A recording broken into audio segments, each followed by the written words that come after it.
welcome. And on behalf of the Coalition for Career Development Center, I want to welcome to this conference, its first virtual conference, Transforming Career Readiness into Action.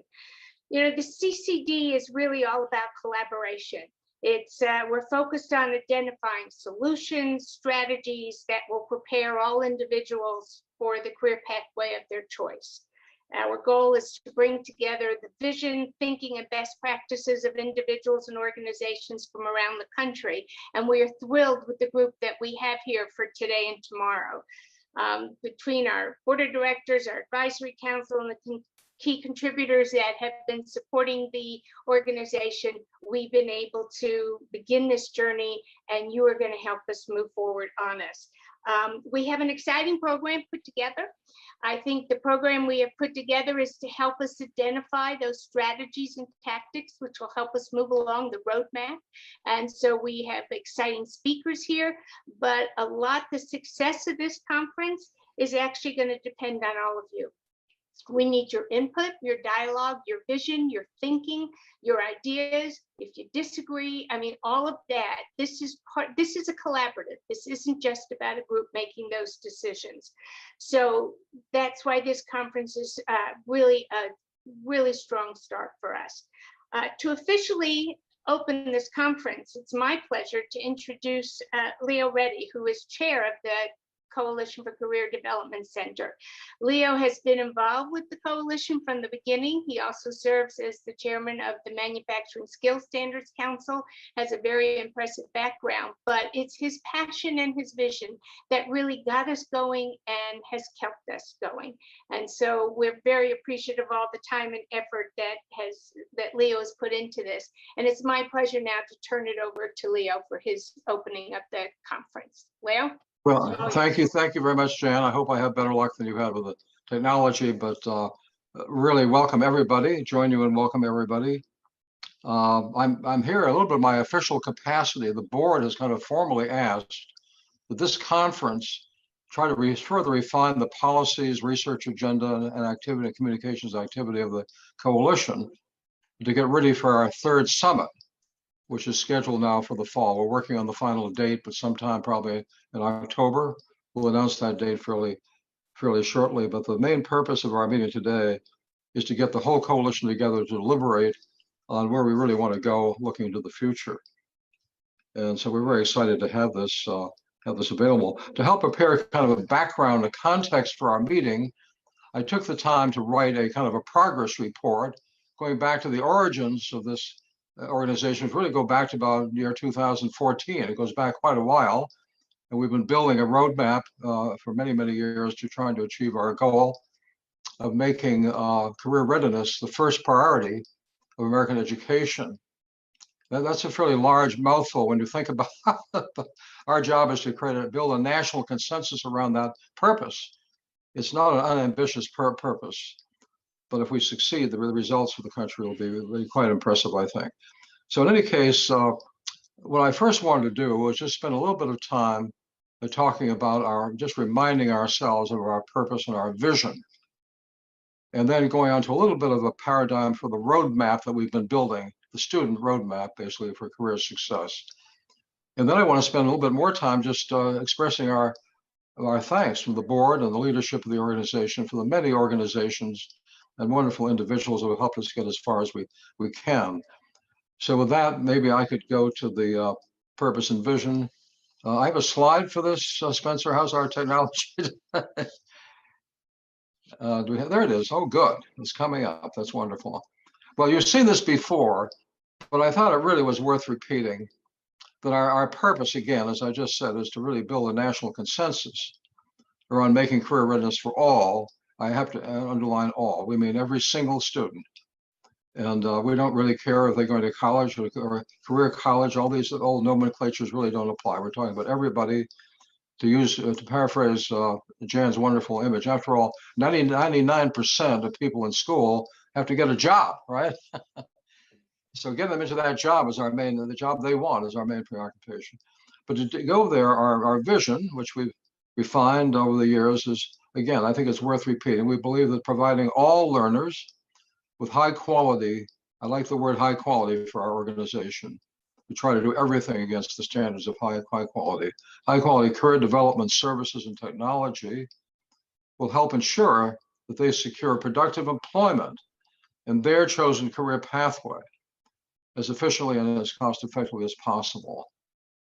This will better meet the needs of employers for a skilled workforce, elevate the dignity of all work, and help more young people achieve the American dream.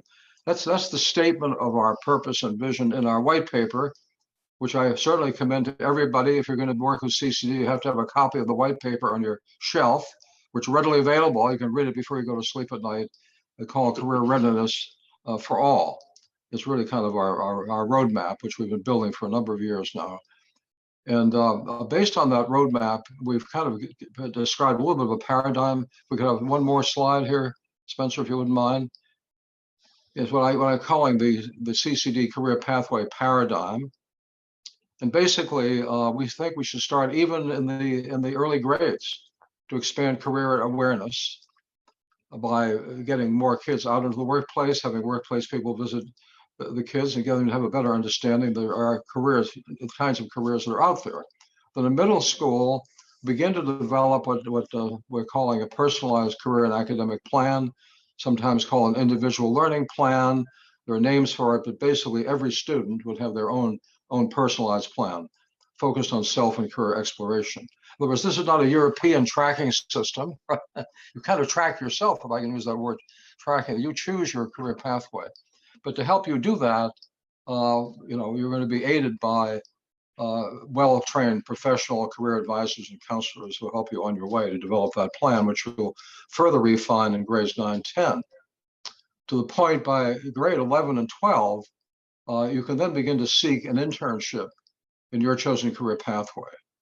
And I do want to underline the important condition we put on this, namely employer funded. We're very pleased that employers seem to be coming to the plate more and more in terms of their contract with American society. Business Roundtable has provided a new vision for that, and many companies have already provided that way. I mean, we've been working with Toyota for years. IBM, many other companies have been doing this, but we really would like to see a situation where employers are funding these summer internships for every student, which will be to everybody's advantage. In post-secondary, people would begin employment. If that's what their career pathway indicates, they're ready when they finish high school to go right into to their careers, that's fine. Or they can secure a high quality national industry certification or a degree in their chosen career pathway. That's kind of the paradigm that we've been thinking about. And I just would ask you to reflect a little bit on the benefits of this. If we actually achieve this, this is kind of our vision. But where will we? What will be our point in time if we actually? Where will we be at a certain point in time if this actually happens? The benefits for this are pretty well defined in the white paper. But in brief, students will be incentivized to remain in school and not drop out because they'll have a goal. They can see their pathway ahead of them. They'll see the relevance of their studies, which is a problem sometimes if you're sitting in a school room. The relevance of their studies to their own futures, and will reduce college debt by concentrating their studies at the post-secondary level on their career pathway. They'll be able to reduce their time and income spent in college and secure financial independence earlier. Be family starters, pay taxes, be financially contributing at a much earlier age.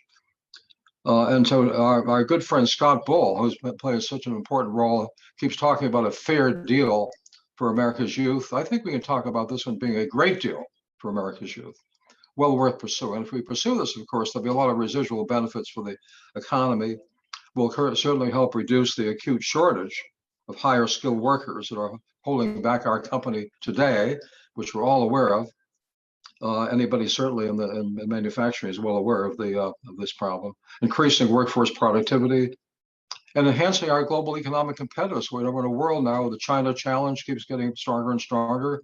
We have to be well prepared to respond to that. So I think this vision and our pathway for getting there are well defined, and we just have to do the necessary groundwork to make sure it actually happens in practice.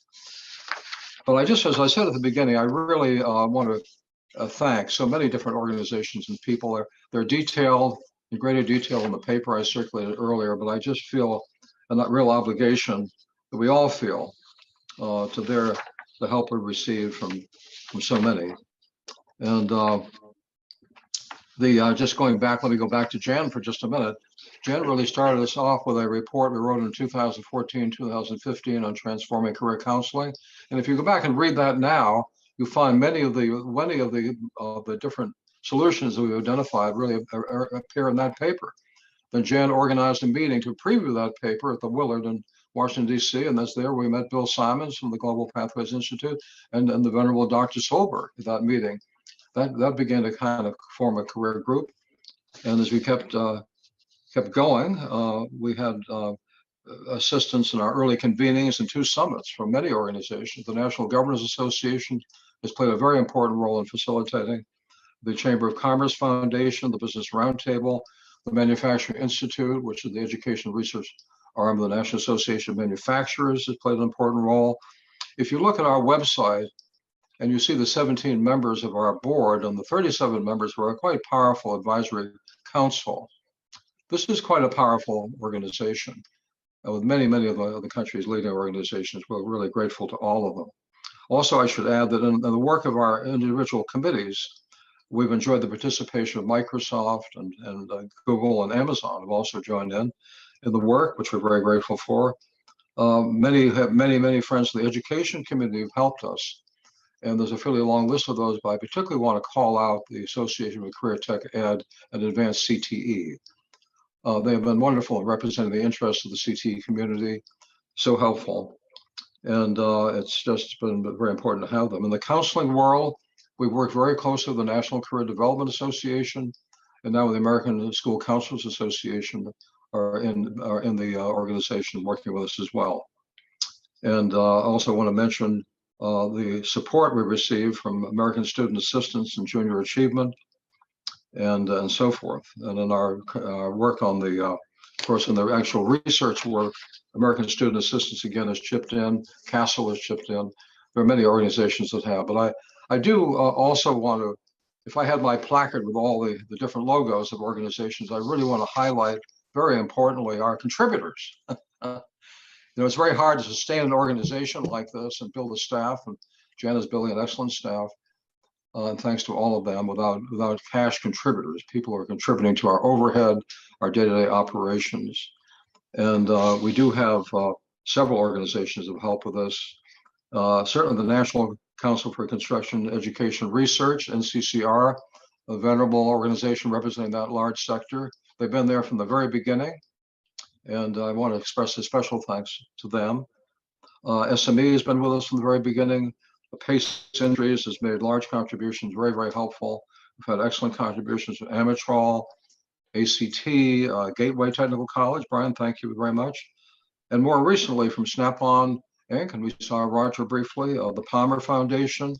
Penny is with us today representing the Palmer Foundation and NC3.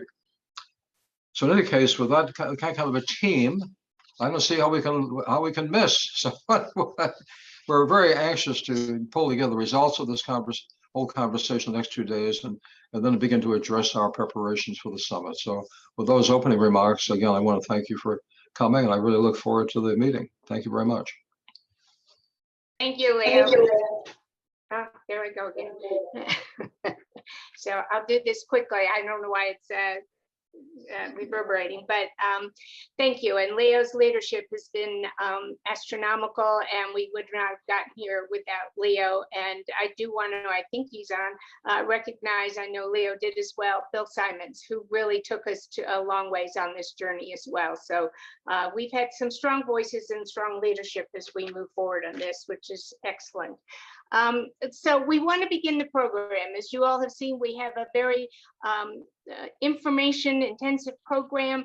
It's designed to bring some strong experienced voices to the table and then take advantage of what you have. So our first panel, we're very fortunate, is on, preparing, how do we transform education to prepare students to move into the workplace. And moderating this panel is the Center's VP of Research, Scott Solberg, who is a professor of counseling, psychology, and applied human development at Boston University. I don't think there's anybody that has more information and knows more about career counseling and what's happening in that field than Dr. Scott Solberg. So Scott, I'm going to turn it over to you to introduce your panel and to move this forward. All right, well, thank you so much. And while Spencer, while you get the slide deck going, I just want to thank Leo and Jan for the tremendous leadership. And as you said, acknowledging Bill Simons and the foundation work that was done before us. But also just want to thank this great board that we have that's here, and we have our advisory council that is here. We have state leaders. It's really, and we have other business leaders and national organizations. This is a tremendous effort, and to have everyone in the same room in conversation around this work is really truly inspiring. So we're going to be talking about, we're going to have a conversation, and my hope is that we're going to ask a few questions, and the chat box is already lively. I think you've seen one of my key supports, and is also working with us at the center, is Robin Koyer-Kubicek, who's cheerleading in that chat box, and she's a really key figure in the work we're doing. You'll hear from her tomorrow when we come back to talk about our some of the research we're doing. But I just want to encourage you to use that chat box for questions, because we want to get to the audience and have this a dialogue as opposed to a lecture kind of format. So you see, we've got some great individuals. I'm so excited to present with Jill Cook, who I don't know that you and I have ever been on a panel together, so I'm really excited about this. School counseling is such a big part of this whole process. So is the CTE world, and we've got some great leadership here, on the call today around that. So is social emotional learning, and we've got people from Castle as well. And the three of those together, we think, is a really strong combination for really redesigning education. We've got Mark Perna, who's going to be talking about some of his experience around what really makes, how do we get youth engaged. Roger, I'm going to try to pronounce, I'm not even going to try Roger. I didn't get enough practice, and I apologize for the last name.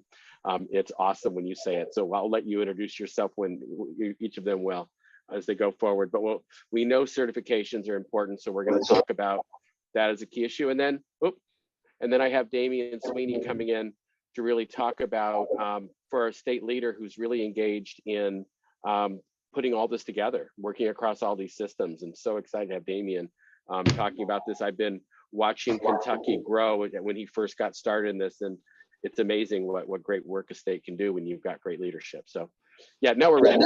We can go to the next slide. Can you move it? Make sure. We're going to need to mute everybody. So Spencer, are you okay? We're going to go back. We're going to go up a little bit.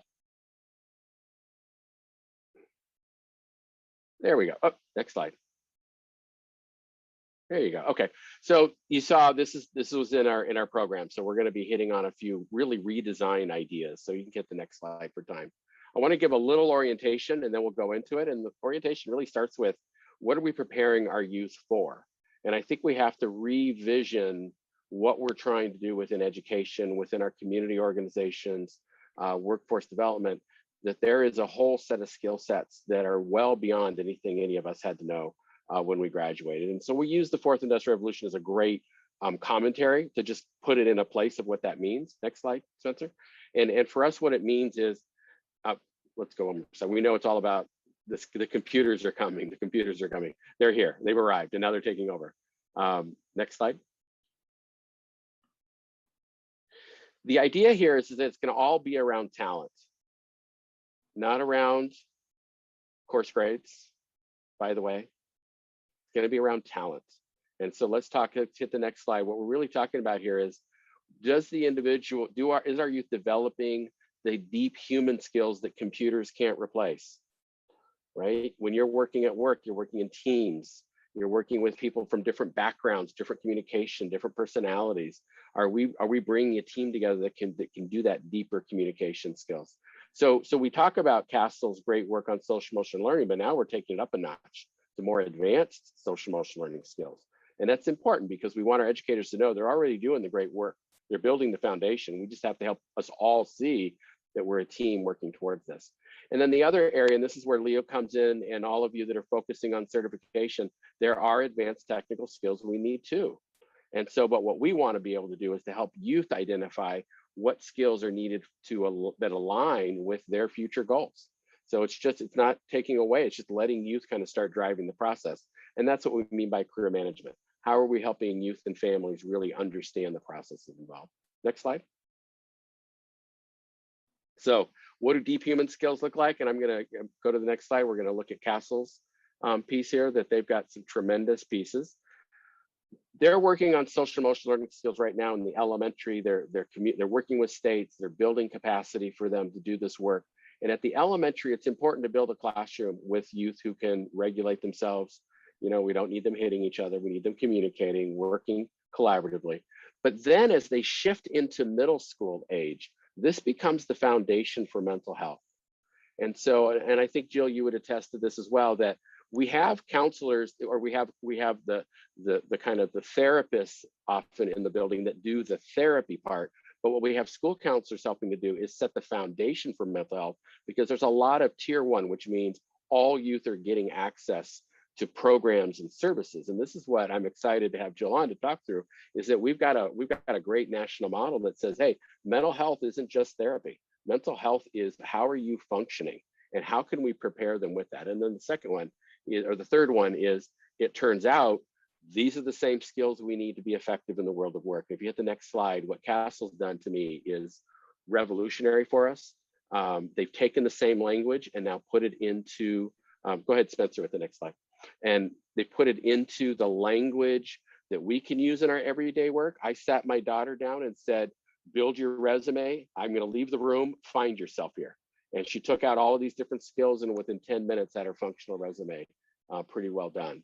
So this is really exciting that we can help the educators realize, and this is where school counseling can play that strong role, that while you're doing these great project-based learning, you're also building the skills needed for them to be successful in the world of work. So it's just tying these things together. So next slide.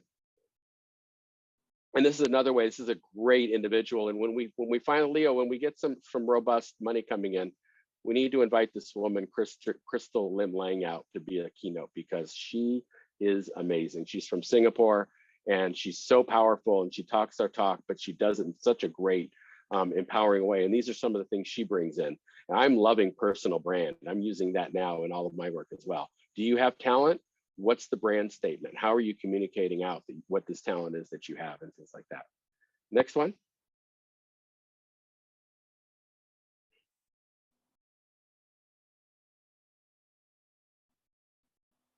There we go.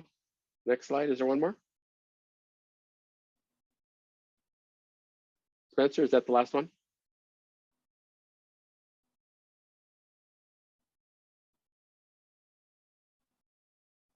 That may be. Nope, there's a couple more. So the only other ones I was going to talk about is the technology skills. And there are some really, really good skill sets that are coming out of Burning Glass, where they're doing the analysis of what employers, not what employers are saying they want, what are the job ads saying they want. And so it's really nice to get down to that concrete place. And then the final thing we're needing is career management skills. And I was going to hopefully show you this beautiful sunflower from Kansas. I'm showing it off all the time, and I know we've got some Kansas people on today, so they know I've been showing it off. It's beautiful. They're in the contest for the best graphic in CTE ever. But what it does is it says, hey, we have to help youth and families realize they've got to learn how to move across from the K-12 system into post-secondary and into the careers that they're interested in. And it's not just going to be given. We've got to help them do this. And I know Leo has done a great job in helping lead the idea of helping us become aware of what kinds of certifications, what quality certifications look like as part of that process. So I'll go ahead and end there. You can go ahead and take off the slide deck, Spencer. And then if you're able to pin our key individuals, that would be great. We're going to start with Jill. So Jill, while Spencer's getting that taken care of, what I wanted to ask you about, I mean, school counseling has got a whole new national model. There's, and you've been revising it. It's getting better and better. And in Massachusetts, we keep trying to build our own off of yours. And every year you've got us creating a new team to continue to edit. So we're busy at work. But It's awesome. And, you know, as someone who trains school counselors at Boston University, I am so excited at the direction we're going. And I just wanted everyone to have a chance to hear from you. You know, what is this role that they're playing? How is it that they're critically important to the design, you know, and development of that whole career readiness portion? And so take it away. As a truck honks very loudly outside my window the second you call on me, but that is life these days. Thank you so much, Scott. Thank you for the opportunity to be here to represent the school counseling profession. And thanks for all the love and shout outs along the way this morning. I could not agree more that school counselors are critical to this work. And you referenced the ASCA national model, and we are in our 4th iteration of this document. But essentially, over the last 20 years, the school counseling profession has shifted, has changed from being ancillary and reactionary, just working with a few students, maybe just working with the students going on to higher education. School counselors today, K-12, work with all students in a school on academic development, the very important social emotional development, and also the career development piece. And with that, we've also shifted in terms of our thinking about what post-secondary means for all students. And it's not just higher education. Roger, we're turning to you now, and this is this is the big issue as well, which is how can we help our youth, right, really connect with employers and get that kind of hands-on training, not just because we're trying to help them get skills, but we're also trying to help them explore more deeply, learn that they do have talent, learn that they do things they'd like to do and may not like to do. It's a whole experience. But I think we also have to be remembering that we have a lot of youth of color and a lot of youth that have not been participating culturally. They've just been pushed out of the system. So I'm also hoping you can talk a little bit about what educators can do, but how can we support educators in really becoming more culturally aware, perhaps, so that they're really going after these talented youth in rural and urban settings. But just there's just so many out there we want to get attracted to. So I'll let you take it away. I don't know how you're going to answer, Roger. This feels to me like a loaded question I gave you, so it's a tough one. We're all trying to understand. Oh, you're on mute, Roger. You're the first today, but not the last. There we go. So thank you, Scott. Roger Tadajewski, Executive Director for the National Coalition of Certification Centers, otherwise known as NC3. Excited to be here, Scott. Thank you. And to Leo and the whole CCD team, what a great day to kick this off. And it's great pleasure to be on this with, of course, Mark, Perna, and Jill. I like what you had to say. There's some things we'll touch on here, and looking forward to Damien as well from Kentucky But National Coalition of Certification Centers, first and foremost, was put together by community college presidents and CTE directors across the country that we're looking for a way to start to really truly identify and how we can implement and engage true industry recognized, industry developed certifications that not only bring those certifications to the students, but make sure that these are certifications that help them get a job, they're competency based. And most importantly, how do we help those instructors, those teachers that are in front of those students every day, 180 plus days a year, our counselors and so forth from K through 12 into community college. The second bucket of that is how do we truly engage with global technology industry leaders that bring new technology into the marketplace globally every day, and how do those, whether they're legacy skill sets, the fundamentals of math and how they're applied in everyday life, to new technologies and the industry 4.0, and how does that all kind of come together so that it can be delivered and engaged at the high school, middle school level with our teachers. That's who NC3 is. We bring all those pieces together. We operate in all 50 states.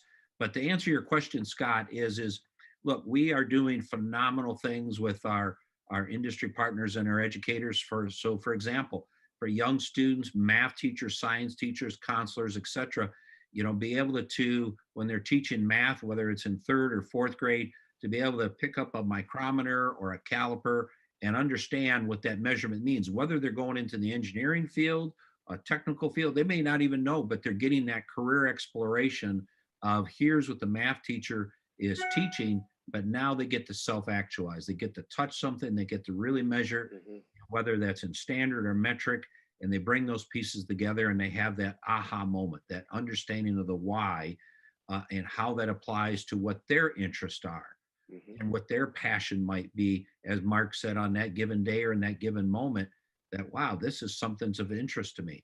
We do that in, areas that touch across, if you take measurement, cuts across medical industries, everything's got a measurement to it. Everything's got a blueprint to it. All the way to the understanding of physics, the hydraulics, pneumatics, and so forth. And then also on the teacher instructor side is really truly connecting them with industry so that they have the opportunity. What we do is to connect with industry so they get that firsthand knowledge. They can carry that information into the classroom and have those great discovery awareness conversations with students, with counselors, to where the opportunities for young people are. We got a lot of CEOs in this country and around the world that all started, some started in construction trades, some started doing, mechanical work, a lot of ways that they have grown their careers, and everyone with them. There's probably many of our people on this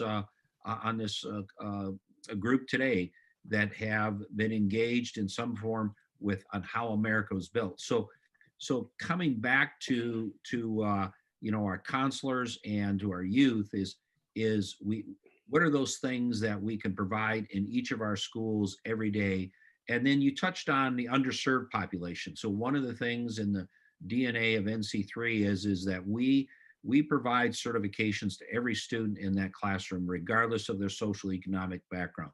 So what does that mean is there is no cost to these certifications for those students in those classrooms. So we deliver those, and now what that does is allows a school district, a state, or that individual teacher to engage with those students, help drive their passion, what their interests are for those days, and the curriculum and the materials are all there, and we continue to grow that. So in areas of IT, aviation, soft skills is a new piece that we've engaged with some of our industry partners to just help young people learn about work ethic and what those things are in a very positive way, that when they're working in those groups, as Scott, as you showed on your original slides, that teamwork, what does that really mean? Yes, we need to get them around a table and discuss, but then there's that next point of where they're actually collaborating, doing things together. That's where we also want to work on those activities as well too, and help that instructor in the classroom. So our professional development for those instructors that go through the training, they're able to issue these certifications again to every student. We are working in a lot of underserved communities, and more to come.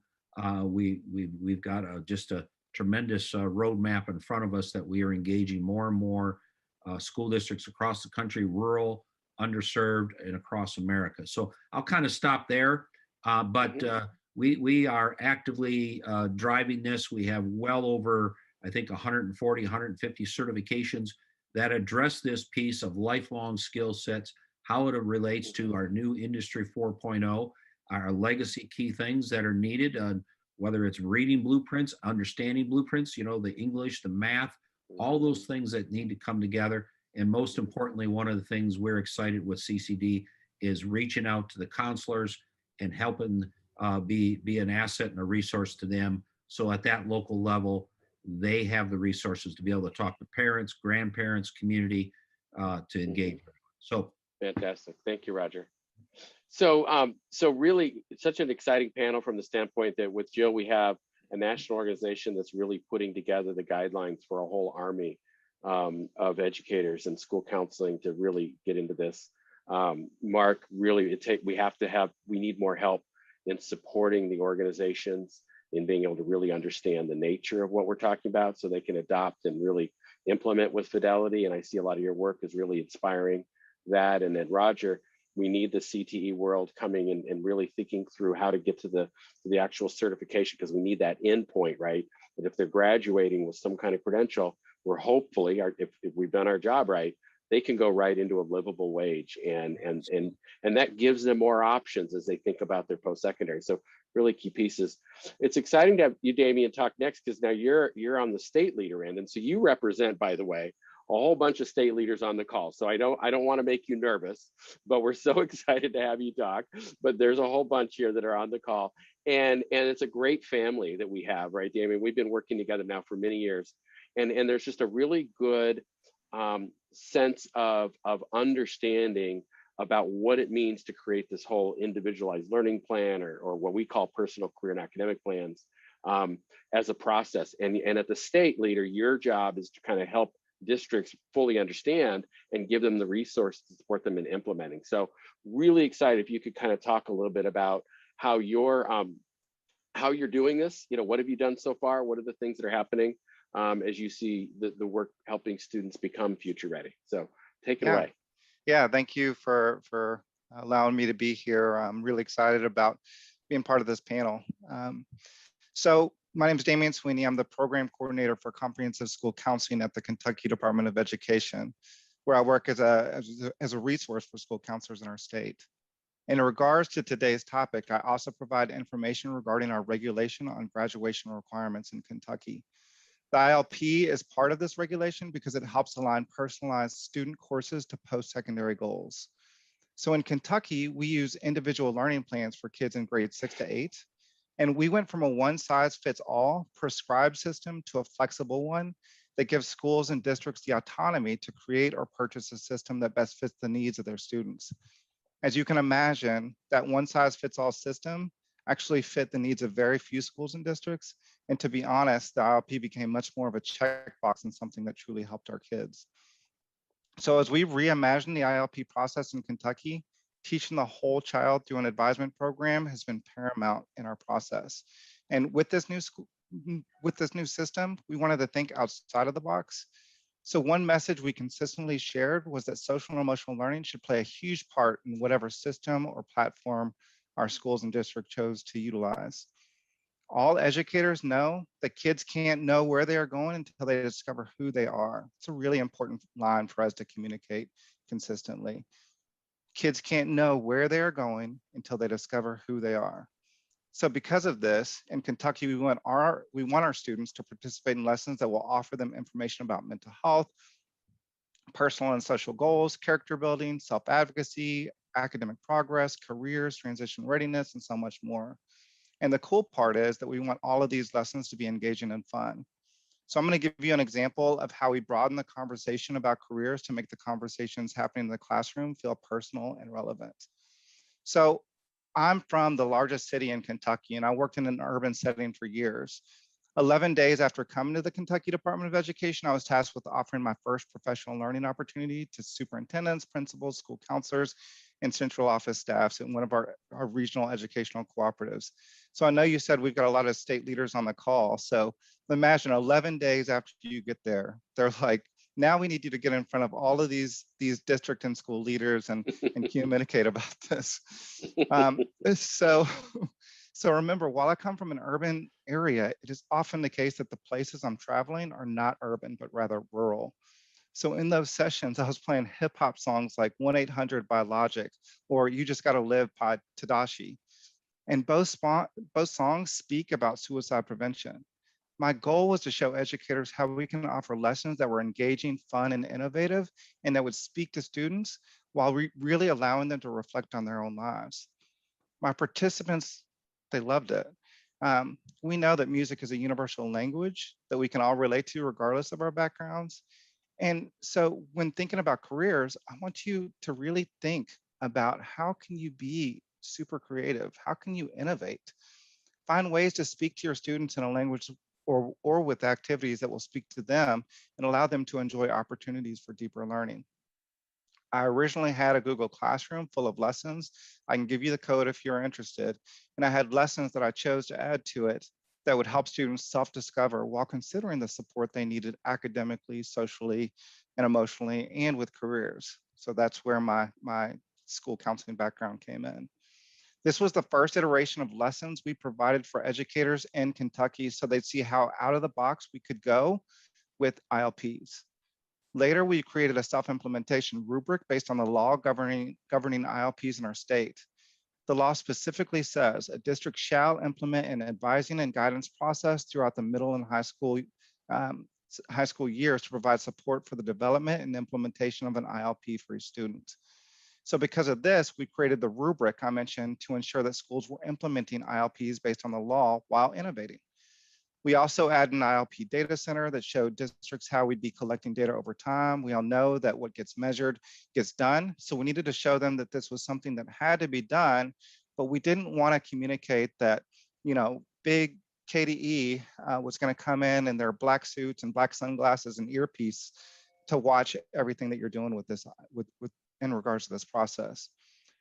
We care so much more about this being helpful than just coming down on schools. So next, we created ILP playbooks that connect to social and emotional learning and our essential workplace ethics law, which promote characteristics that are critical to success in the workplace.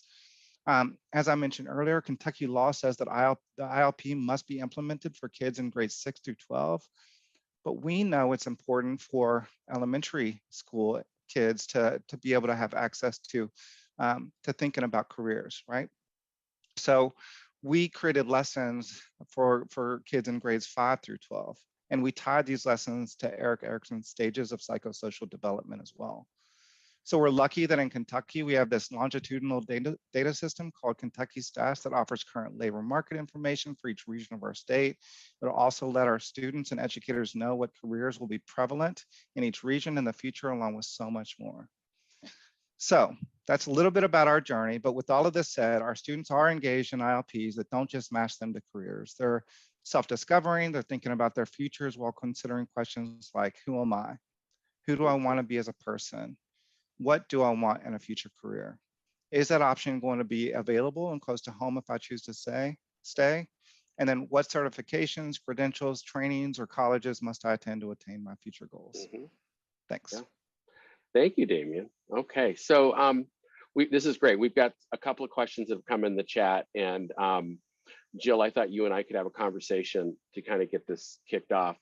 I'm looking, Karen, from Delaware, about her question around, how do we help youth really connect to so many careers? And I wanted to just preface this by saying we need to circle back to the critical foundational role that CTE is playing in all of this. That with advanced CTE putting together these 16 career clusters, if you could put my slide back up, Spencer, that would be great. That there are so many, there's just too many. There's no single individual that knows the careers that are out there. And so we have to rely on these career information systems that you heard a little bit that were being discussed. And I saw we had someone from one of the career information systems. I was actually going to call him to ask him I was going to call him out to say, how many careers do we have access to? It's in the hundreds and hundreds and hundreds. One more down. Nope, keep going. Keep going, keep going. There it is. Oh, missed it. There it is. So this is the slide I said we're going to put up for the prize. And I know we've got our Kansas colleagues on here, Natalie and Stacy. So really proud of this. But this is right. So Jill, we have to have this somewhere, because without this, it's impossible for helping families, youth. And we also had Shauna coming out with the question of how do we even get our teachers to understand the range that's out there, right? So maybe you could talk a little bit about that, and there may be some others that want to put in the chat some additional information as well. No, I absolutely appreciate that. And you're right, school counselors nor any one person can know all the options that are available for students. And so it's a matter of knowing how to access that information in all the beautiful variety of ways that are available. I have to say that the most frequent groups that reach out to ASCA to wanting to connect with school counselors are those that are career related in some way. We heard about whether it's specific career areas like aviation, or we have the Prosthetics Association who reaches out to us, or whether it's those companies that have those platforms for school staff and students to access and to do those self-assessments and I love, Damien, what you said about kids can't know where they're going until they know who they are. All that self-assessment piece. So hopefully knowing that your school or your district has a tool for you to use to work with students and families to access this information. And, you know, as we know, it changes all the time. It changes every day. Yeah. But I will say another thing that school counselors do, and that is connecting with those local businesses and groups that are right there in their communities for students to connect with, whether it's through those internships or apprenticeships, or those opportunities that are available, but knowing what those career options are at this moment in time in your own community, your own town. And one of my favorite things, that I heard during the pandemic when schools were virtual, was that they were doing a lot of virtual tours. A high school in Wisconsin, where they were doing virtual tours of the businesses in their community, and it gave the students more opportunities to see what was out there than if they were trying to arrange the in-person tours. So lots of ways, and it's all about connections and having the tools available. So Shauna, we just answered your question, I think, from Superior, Wisconsin. Yeah, get down to Sheboygan. That, you know, you all really Sheboygan. Sheboygan. Yeah, Wisconsin innovated this whole need to get out there and do it virtually, and it went through the state. So I think the rural centers have been able to do that. We could talk more about, there are lots of rural applications to this, and I think you're seeing some people throw some things in there, but I want to go back to Amy. Had a question or a point that I wanted to make, Jill, and I know you agree with. But when we do the personalized career and academic plans, we see it as a team sport. It's school counseling, it's CTE, and also special ed, right? This is, and Kentucky was one of the first to put into law that transition plan for our youth with disabilities has to be engaged with that personalized career and academic plan, or else you can't put it into the transition plan. That was some of the best legalese I've ever seen. But this idea that it's a team sport means that we're building off of each other's strengths. And I think what Amy was saying is, in some states, the CTE is leading this personalized career plan. It's not in the area of school counseling. It's really where it goes is really critical. I think, Damien, one of the things I liked about what you brought out, which is critical, is that it's got to happen in these advisory periods. And I know we've had advisory and they didn't work, but when you've got MyCat or the personalized career and academic plans, it now works. You have structure, you have engagement, and you have that caring, encouraging adult who's leading and facilitating the process. That's really exciting. Natalie's put some things down for you all, getting a lot of great kudos and shout outs for this beautiful cluster. I was glad to see Lauren, because, you know, we used to talk about Colorado's great graphic designer, and everyone was jealous at how Colorado could put all this together, and then Kansas came in. It's like, wow. Yeah. But I think it really. Oh, I'm sorry, Damien, were you gonna jump in? Oh, this is Roger. I was going to say, yeah. Kansas is doing phenomenal stuff in their rural schools. We are actively engaged a lot of it, and a little bit of shout back out to Wisconsin. We originally got started with some of these things in Wisconsin in the rural schools. You know, our partners Snap-on and Bryan Albrecht really helped do some things, and then, you know, Kansas, and we're also Tennessee. We've got a lot of states that are, as we speak, even through the pandemic, have just been doing phenomenal work to reach out to students and instructors, even during the pandemic. If they were teaching from their kitchen and the students were in the living room, you know, wherever, they were doing things. And so it's really exciting as we roll into the 21-22 school year, the amount of great things that are happening out there. And we're seeing it because as we do our train-the-trainers with all of our instructors, that has almost tripled just in the first quarter. So this Kansas is doing phenomenal, great work. Yep. And I think, just to get back to your point, Karen, you're right. Not all students are in CTE, which is why it's so important that we have the personalized career and academic plan, right? Yes. And in your state, you've got the student success plan. The foundation for being able to explore is coming through the CTE, but it's all embedded within these online career information systems. And we can't really do this work at scale without the 16 career clusters, without the ability to break this crazy world into these little chunks, which is what these systems have done. So that's what we mean by it being at the foundation. We're not saying that we're not in any way saying every child should be in CTE. Career development is the larger set, and CTE is one element of it. But the design qualities, that Advanced CTE and ACT have done to really help us think through this is fantastic. So when you see this type of sunflower, it begs the question, how do I get there? And that's where Roger comes in and says,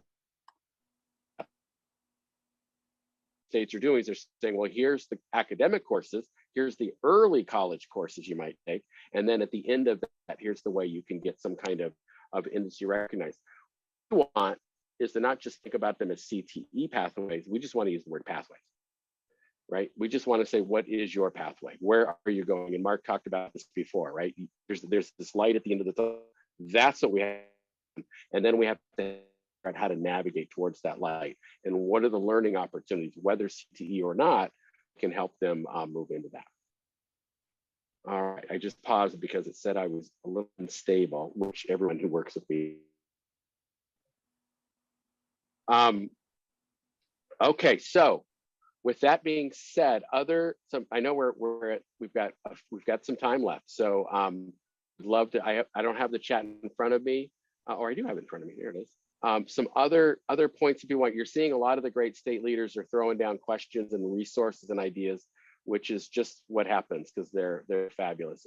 And also the state leaders share all this out. So what Damien's sharing is stuff that's open for other state leaders to learn from. Kansas, Colorado, we've mentioned, Wisconsin. There's all these states. We got North Carolina, South Carolina, Alaska is here on the call today. We got so many great states that are doing really exciting work. So really excited to see that. But are there some other questions that we didn't get to yet that we want to ask before I take over and ask some other deeper questions? Scott, can I throw out something that just rose to my head as we were talking a little bit ago, and I didn't mention it early on, was the notion, not just specifically about CTE, but just that, you know, there's so many opportunities for students, and absolutely higher education for your college degree is important, and there are many jobs that require this. But as we think about really the destigmatization of CTE and maybe other pathways that maybe some families hadn't thought about, some students hadn't thought about. And so one of the projects we worked with Advanced CTE on was a piece for specifically school counselors on how to have those destigmatization conversations, and how we can really shift about how we think about what our world needs today in terms of a workforce. And certainly it might be part of it, but it's just so much broader than that. And there are so many beautiful opportunities. So you know, school counselors can help facilitate those conversations, but again, just really thinking about that shift with everyone involved in supporting students. So Mark, maybe you can jump into this. I want to cue it up though, but yeah, I think this would be really exciting to hear your perspective on it. But one of the things I've been selling is that it's not about the CTE program, it's about the transferable skills you're developing. And how do those transferable skills relate to where you want to go? Again, that light at the end, are you establishing that kind of future goal? So Mark, take it away in terms of your thoughts on that. Yeah, I mean, I was going to jump in there anyway, too. I couldn't agree more with Jill, but I think what is necessary is we need a systemic shifting of the paradigm. So what I find as I'm working with states and I'm working with organizations across America is that there is far too much segmentation between education out there. Every piece of education says they're the best piece of education. So if you talk to universities say, we're to be successful, you got to come here. Community and technical colleges say, you got to come here. Academic says you got to be an academic expert, right? As CTE says, we've got to be the best. And the truth is we have to shift the paradigm where everybody's on the same side of the table. And we've got to stop fighting for niches, and we have to start fighting for students. And in fighting for students, we've got to share a very powerful narrative that in order to shift the paradigm with students, with parents, with community members, legislators, our business and industry partnerships, is we've got to tell a very powerful story about how we move students from static purpose to active purpose, help them see that there's a myriad of wonderful on-ramps, that there is not one, there are many. I've been telling organizations for a long time, and I do over 80 keynote speeches a year, and I've been saying that it matters less where you start after high school. It really only matters where you end up. Because you can start in a myriad of places. There's a young woman I use in my speeches all the time. She was a sophomore at Davenport West High School in downtown Davenport, Iowa. And she was a 4.0 student, straight A's, in band, in chorus, singing in a rock band on the weekends. Her sophomore year, middle sophomore year, came to register for classes for junior year, and she decided to take a welding class. So she took the first, she took the second, she took the third, capstone, got all her certifications. She decided after high school she was going to go to work at John Deere as a welder. Now, how many of us know someone who would have tried to talk an impressive young female 4.0 student out of taking a welding class, right? That doesn't seem to make sense, you know, in our current systemic thinking. And so she took it. She worked there for 12 months when she took John Deere up on what they offered every student, or every employee, excuse me, is that if you've worked at John Deere for 12 months, they will now pay 2/3 of your higher education. It was at that moment she went back and got a 4-year degree in business. John Deere paid for 2/3 of it. She paid the other third pretty easily. Why? Because she makes great money. She's a welder. So now she's gone from an hourly worker to a salaried worker. She's working her way into a fast track management program at John Deere. She's now working to develop and bring other apprenticeships from high school into John Deere's apprenticeship program so that they can connect the dots. She found an unconventional way to get where she wanted to go, have someone else pay for most of it. And now at the age of 24, when I met her, you know, her story was she'd been at 24 years old. She had been at John Deere for 5 years. She has robust academic knowledge, technical competencies, professional skills, and she's on a track to one day, my guess is manage a 2.2 million square foot facility for John Deere. Tell me that that's not wildly successful. So the shift in the paradigm that has to take place across the country is that it matters less where you start, it matters where you end up, and you can find unconventional ways. And young people need to understand the power of that model in how we talk about shifting the paradigm. No, that's great. I just want to just shift a little bit. I think the answer is the word pathway. And so you're giving an example of someone who had multiple pathways that were open, and they found one and took these different ways. And I think the challenge we have is we have to help our parents and our educators understand that these pathways can lead towards viable life opportunities. And that's where the shift is. I think our parents all believe, go to college, it'll all work out. When we did our national research on the personalized career and academic plans, we had 2 groups of students, those who had a plan and those who were going to college.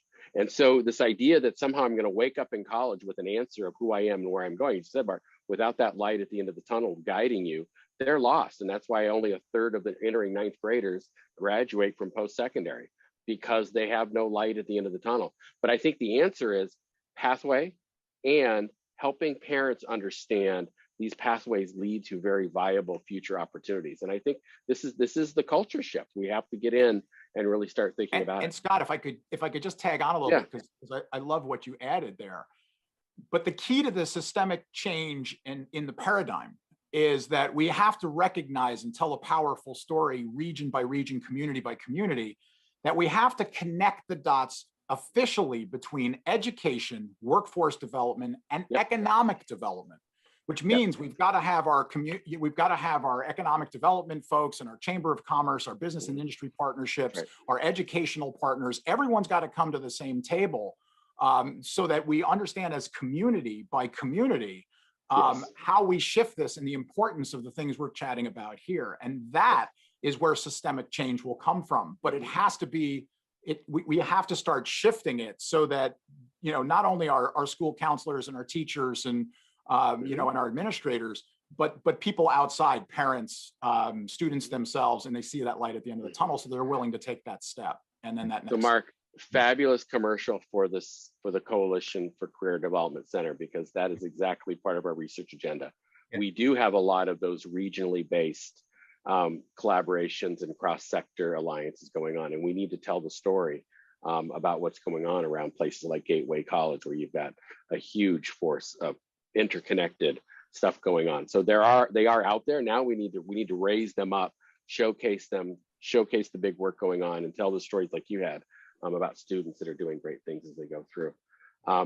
We have a few more minutes left for some other. Is there some other questions that people would like to have answered? I hope, Karen, we did a good job responding to your question. I'm almost ready to bring you off mute to be able to add anything more to make sure we've got it. But if there's some other comments, it would be great. Well, Scott, what I was going to add, this is Ron, to building off Mark, is that you know, from the Coalition of Career, our team here is, you know, right now today is spending time with those counselors. There's a lot of information that comes to them every day, and then they're in the classroom, and what they might hear on a session like this is great, but then they've got 100 emails no more and they get off of here to answer and all those things. So how do we consistently engage and provide information to them, welcome them to engage with us and take those phone calls, whether that's at the local level, state level, how, you know, as Damien was talking, how can we,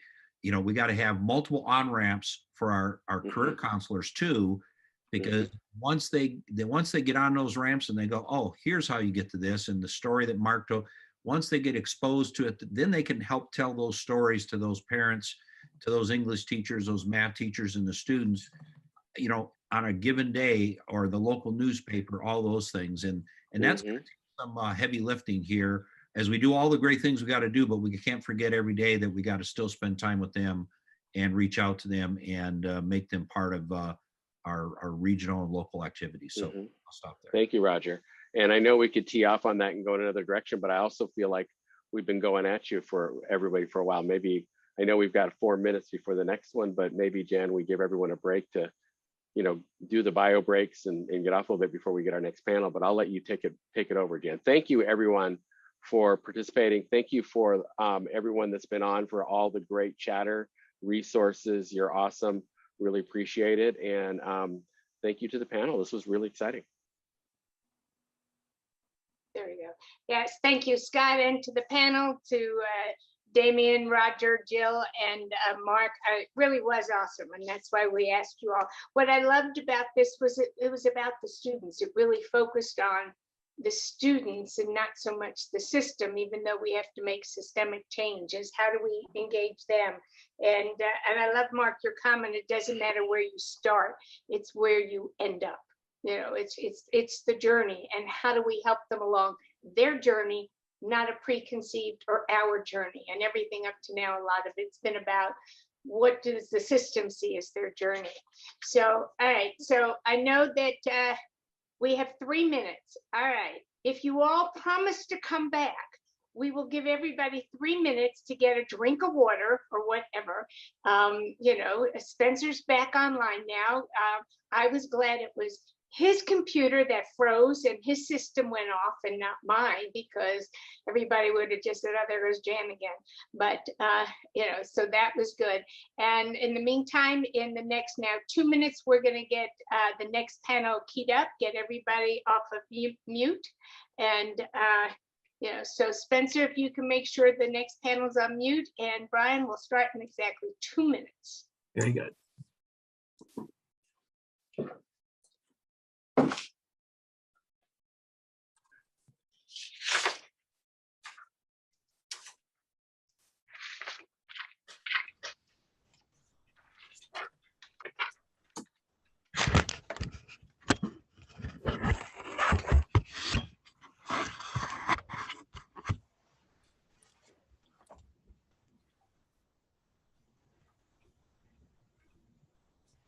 So Spencer, just a quick check. Did you see Allison on the call? I have not, and she hasn't responded to much of the communications I've sent over the last week to confirm. So I would potentially prepare to go without. All right. I did speak to someone from Ron. He's working on getting on right now, so he should be on shortly here for you. Okay. Spencer, sorry for the panicked email. I thought I couldn't get in, but I'm here. Brian, nice to see you. See you, Carolyn. Thank you. I was watching all the names pop in too, make sure we had everyone. One of those days. We understand that completely, you know. Yeah, like all days when I've been planning for this forever, my computer decides to freeze at a moment. It's funny how the world works in that capacity. So I got the kind of green goblin that says you have to restart your computer within a number of hours. So I was like, I'm just gonna do it now because it'll probably decide to restart the panel. Adam, was I on a panel with you when that happened to me? I got the warning sign. It was rebooting itself. And I was like, I'm sorry if I, right? Yeah. I am going to be happy to have us all back face to face. And I can tell you that the National Association of Workforce Boards, they're planning part of their conference. The end of June is going to be in person. So yes, it's going to be a hybrid because we know not everybody can travel, but yeah, be some in person. That's the first one I've heard then in person for a big conference. Yeah, and they've had a lot of registrations for in person. So we'll see, you know. Anyway, so, all right, welcome back, everyone. We are going to get going. We have everybody. We didn't lose anyone. This is great. I thank you for holding on. As I said, that was an absolute phenomenal session that we just heard from, and it's just appropriate now to turn it over to all of that's great. I think it was Mark said it, it's education, workforce development, economic development. The key, all of this has to be, what do we do from the industry perspective? I mean, we talk about change and we talk about workforce needs and how does industry engage and what's their voice need to be? How do we make sure that they are integral and an active part of the discussion? And so, I mean, I am so excited about this panel coming up. I can't begin to tell you. So I expect great things, guys. So I am going to introduce the moderator of this panel, Dr. Bryan Albrecht, who is Vice Chair of the Coalition for Career Development Center and President of Gateway Technical College, and one of the most visionary people I know. And so you can buy me a beer later, Bryan. So. Jan, you're very kind. Thank you so much. And like you, the last panel really set the bar pretty high. We went from redesigning all of our state maps from sunflowers to cheese blocks. I read all of the chats that were going on. And now we have a light at the end of the tunnel that we must all strive for. I appreciate that. And I keep thinking back, maybe I'm too far down my career. That light just keeps flickering. I need to get more education and information behind it. But I will say the panel hit some home runs on the concepts we're trying to create today, and that's build a national consensus around the importance of career development. And certainly it starts with a focus on the student. And I would just say that the student at any age level, and we talk a lot about K-12, which is extremely important, but I represent Gateway Technical College, one of America's community colleges, and I can tell you and assure you that there are an awful lot of adults that need the same kind of focus and the same kind of support systems as they make their life decisions. And many of them are already in the workforce. So our panel today is really help us think about how we can collectively work to not only support that sunflower, but nurture it in ways that it's going to allow students to continue to grow and take advantage of the opportunities that are put in front of them, no matter where they are. This session is really geared on an industry perspective and how do we create sustainable and successful workforce pathways within industry. So we've got a great collection of business leaders here. They're going to share some perspectives on not only what they're doing specifically for their industry or their organization, but generally across the board, how do we collaborate with our K-12 partners, our community college, university partners, workforce development partners to begin to develop that brand identity that is so important for this initiative. So let me just quickly first share with you that the process of this panel is going to work a little different than the last panel. We will monitor all of your chats, so please keep doing that. But I've set it up in sort of a meet the press roundtable. So I've got specific themes for each of the panelists. And then based on their responses, I'm going to ask other panelists to give their perspective on that topic so that you have varying perspectives from different industry sectors that you can draw knowledge from. So thank you to all of our panelists for being patient with me in this new process for running a panel. But I assure you that when we get done, hopefully we will have a rich collection of resources that are available for everyone.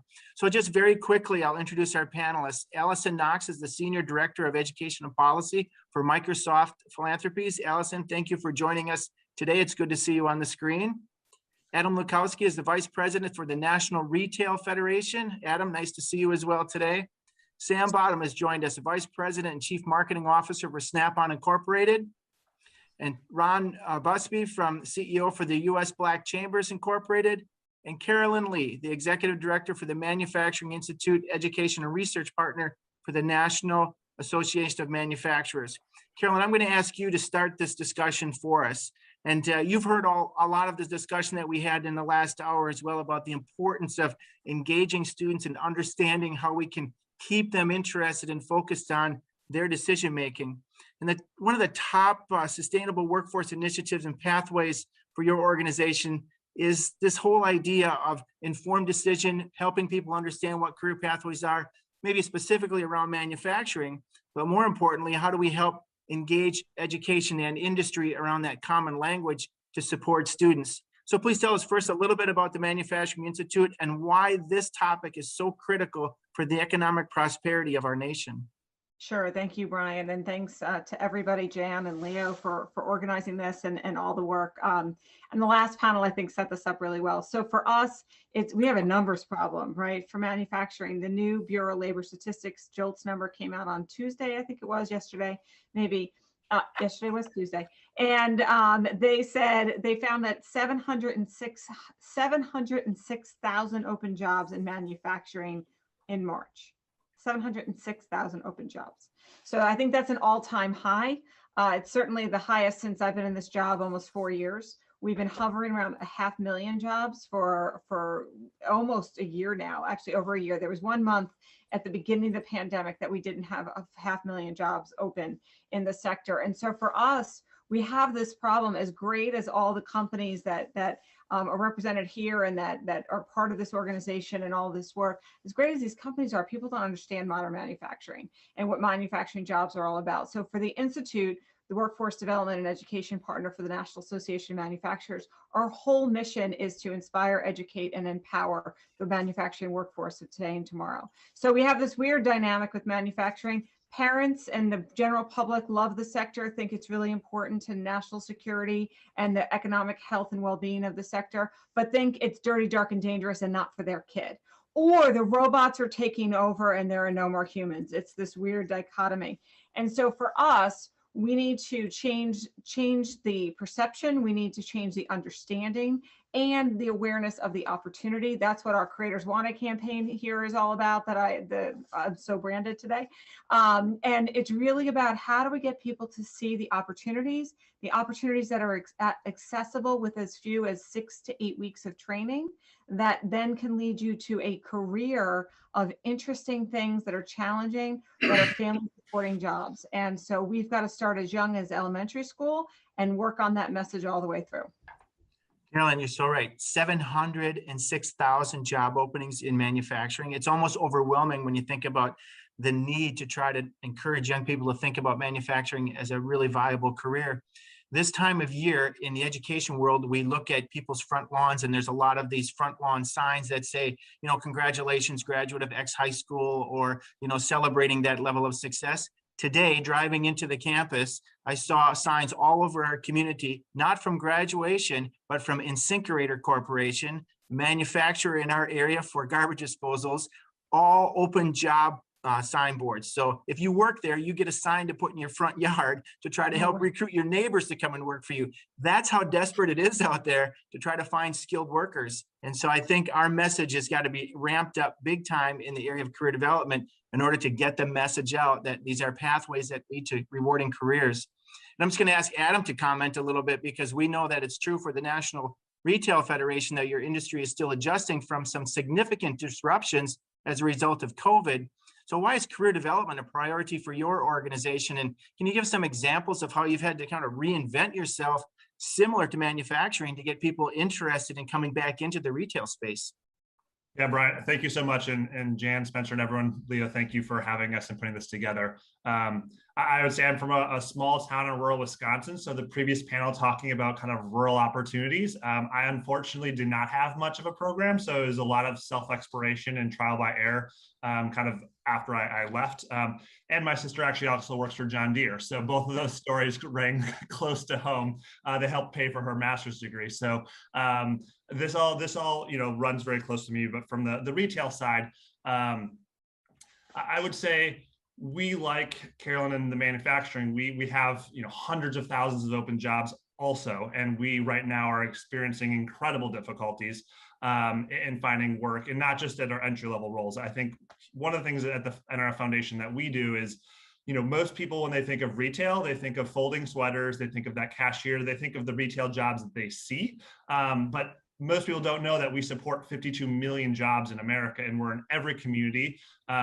You know, that box of cereal that person's stocking, it takes an entire journey, obviously starting with Carolyn's team and manufacturers, but then the supply chain to get it to the warehouse to then get it to the store, the person who decided what would be on the shelf, all of those things, those are all retail jobs. And a lot of the influencers who are helping people find jobs, whether they be a teacher, a counselor, a parent, a professor, a workforce board, when they think of retail, they're only thinking of that entry-level job. And so our goal is to help educate and inspire and really promote our jobs, increase interest in those jobs, and then make sure they ultimately have those skills. So that's been a challenge before COVID, and it'll continue to be a challenge. I think it was great as we learned more and more about, you know, the frontline workers who, you know, the grocery store clerk who stayed and helped stock shelves and all that through COVID. I think it somewhat reinforced the image of that retail is only those jobs because we didn't highlight all of the people in the background that were making sure that was dealing with like meat shortages and toilet paper shortages and all of those things. There were thousands and thousands of staff who were figuring that stuff in the back end. There were thousands of staff figuring out how to keep employees and customers safe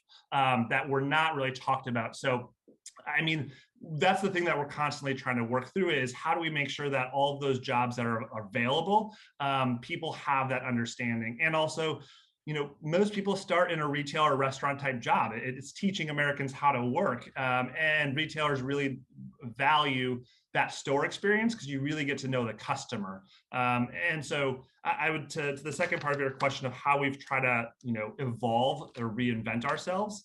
I don't know if it's really reinventing because, you know, the pillars are still the same, you know, maintaining, you know, customer and employee safety. I think safety is shifted in the eyes of the consumer to be a little bit higher than it was previous to COVID. And so that's just taking some adjustments within stores, which I think almost all of them have done now. We're also really thinking about the customer and meeting the customer where they are and how they want to be served, whether they want it to be on their computer, dropped at their door, whether they want to go into a store, look, feel, touch, buy it, whether they want to buy it online and pick it up at the store. All of those options have to be available, and all of our associates have to know all of those options because competitive is fierce. And if you aren't able to meet that customer, they will turn and go to the next place. And so all of our brands are really, really dependent on folks who can understand the complexities of the system, but also really engage with customers. Because again, our associates are working with 5 generations of Americans. If you think of all the political craziness happening, all of those people are coming into stores and those associates are having to engage with them or market to them or support and understand what their buying trends are, or be very sensitive how they market because they don't want to get, you know, on the next tweet from someone and having their store get boycotted because they said something that wasn't popular to a part of the American public. And so all of those things are really, really needing to be important. And they were all important pre-COVID. It's just a new magnitude of those needs. Yeah, absolutely. I couldn't agree more. You know, so I come from the CTE world, and for my entire career, we've been talking about the image problem that we have in career and technical education. I actually saw a couple of the chats. How do I get more students to take career and technical education programs to gain that exposure? Because it's so closely aligned with the career development process. And I know in manufacturing, Carolyn would probably recognize that we've worked really hard to try to build a new image around manufacturing. And I think maybe what happened a little bit with COVID, there's this blanket feeling that people say a small business is closed, right? And now, you know, we're going to find a new way to get services. We're going to go e-commerce or some other fashion. But you make a really good point that it never really went away, and that there are pillars that still need to be serviced in order for all of us to maintain the lifestyles that we're so familiar and comfortable with. So we're going to have a big lift on all of our ends, but I can see certain sectors like the retail sector that's going to need additional support and help around important career paths. And Ron, I want to shift a little bit and ask a little perspective for you. Now, I live in Racine, Wisconsin, which is located between Chicago and Milwaukee. And we often focus on the disproportional disadvantages that companies and people of color have in relationship to the impact of COVID, but it doesn't have to be because of COVID. It could just be because of the small business focus that we have, and we don't have the same support systems on that. I would just really like to get your perspective on what the shift has been in the world of small business, especially Black-owned businesses, and how do we support career development and create further engagement processes like we heard from the first panel that are so important? Great question, and thank you, Bryan, for having us. The U.S. Black Chamber, we represent nearly 400,000 Black-owned businesses. In America today, there are 2.6 million Black-owned businesses, but the conversation is, of the 2.6, 2.5 million aren't mom and pop, they're mom or pop. They're single employer firms, and many of those firms were left out during the COVID challenge because they didn't have payroll. And the payroll protection plan was really set up to make sure that the employee was made whole versus the employer. And so last year we lost 41%, nearly 500,000 Black-owned businesses closed between the months of February of 2020 and April of 2020. And many of them will never reopen. And it has nothing to do with the owner's acumen, his ability to work, his desire. It is really about access to capital and having the customers that they need to be able to support their business and or service. And so as it relates to making sure that the workforce of Black businesses are there, we look to corporate America, we look to our partners, both on the corporate side as well as the federal side, to ensure that we have the resources as well as the relationships to make sure that we have those young people leaving corporate jobs to now open up businesses. What we tell young people is, this is me personally, and I have 2 sons, we don't need more new Black-owned businesses. What we hear from corporate America today is that, yes, Ron, we'd love to do more business with Black businesses, but they don't have the size and or scale, and we can't find them. So to continue to open up additional small businesses is going to continue with the same challenges. What we need to do more is to make sure that the new business owner has the skills, the relationships, as well as the educational training from development skill sets to making sure that they know how to deal with customers, as well as to make sure that they know how to lead. And what great organizations like the ones that are on the panel with me this afternoon do a great job at, and that is making sure that their employees have the skills that they need to lead.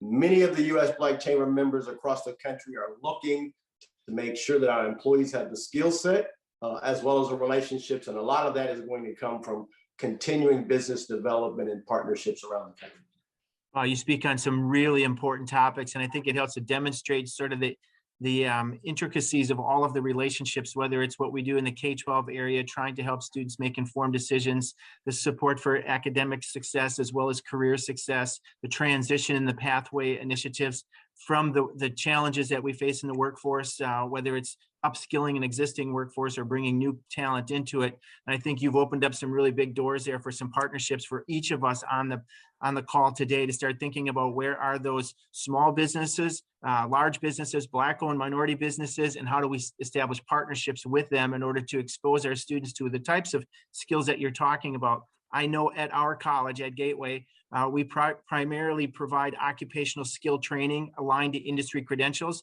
But in a survey of our students, 60% of our students want to start their own business. They want the entrepreneurial experience along with the technical and academic experience. So there's a driving incentive there that we can capitalize on for young people at all ages around how do we connect to our community.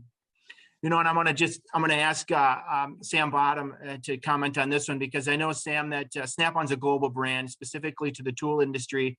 But what's not known is that maybe your CEO, Nick Pinchuk, speaks about this concept that we're talking about often.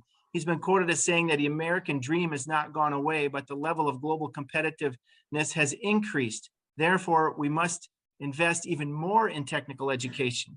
Can you comment just briefly on how has global competition influenced Snap-on's view of the importance of skill development and industry credentialing? Sure. Thank you, Bryan. First and foremost, I want to say thank you to Jan and Leo and the CCD Center team for gathering us here. This is a great event, and I'm honored to be a part of this panel. But to your question, Bryan, the others have obviously touched on this, but the whole pandemic, as tragic as it has been one big argument, one big case study for upskilling the American worker. It has proven that whether people wanted to acknowledge it originally or not, that there's so many essential workers in the pipeline, as was talked about, that are delivering your toilet paper, your food, your medicine, or making sure that cars stay on the road for doctors and nurses and other essential services, that really has been prominent coming out of this pandemic. And so in that, I think hopefully one of the positives of the pandemic could and should be the critical nature of these jobs and the critical nature of these essential workers. And hopefully that puts a dent in, as we absolutely need to do, the public relations challenge, the reputation challenge, that these jobs are in fact critical to America, are in fact an American calling, and that the importance of upskilling people, and as I think Mark was talking about earlier, thinking about pathways more broadly, career pathways. You know, when you think about global competition, Brian, your question there, other countries I think hold a lot of these jobs in higher esteem. But often they have very select pathways to these jobs, where you have one pathway, you don't necessarily have multiple choice. I think we can do it better in the United States in the systematic change that Scott and Mark talked about around multiple pathways that people can explore. But we got to hold up all jobs and careers that are worthwhile as a national calling. It can't just be, you got to have a 4-year degree. That has not served our country well. So I think we need to think more broadly than that. And at Snap-on specifically, we are a manufacturer, but we spend most of our time in our customer workplaces, whether that's mom and pop auto repair shops, whether that's aviation hangars or large manufacturers. And the single most important issue for every single one of our customers across all industries has been finding talent. And so I think that becomes all the more critical to the health of our communities, to the accessibility and inclusion of all Americans, and also for the sake of the country. I love that. Yeah, the American calling. And I think that's what we're talking about here, building consensus around the importance of career development and helping people understand how they can choose a path that's going to lead to a rewarding career for themselves, their passion, but also sustain their family lifestyle that they want to pursue. So credit to Snap-on for helping to build that brand, and congratulations on your 100th anniversary. The fixers and makers are right in our schools today and in our community, and you're helping to celebrate that. If more organizations help to celebrate the dignity of work, I think we would be well on our way to changing that perception a little bit, that maybe these careers aren't as valuable as what we think they are.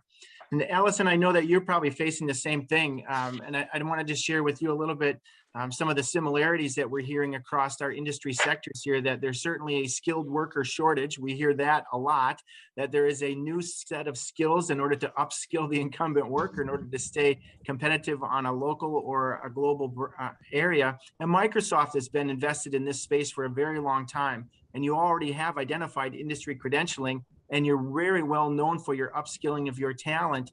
Could you share with us a little bit about what are the important factors that led to that upskilling initiative and why it's important for you within Microsoft? Sure, and I want to echo all the other panelists in saying thank you for having Microsoft here today, myself representing the company. And what were the important factors in knowing that we wanted to zero in on industry based credentials and also short-term credentials? We knew that they provide a win-win for the employer. Sometimes it's us, but of course it's many, many different kinds of employers. We saw through the pandemic just a surge of growth in the number of employers right now who are transitioning their businesses, small and large, to a more digitized way of working. And with that, definitely is calling for more basic digital skills.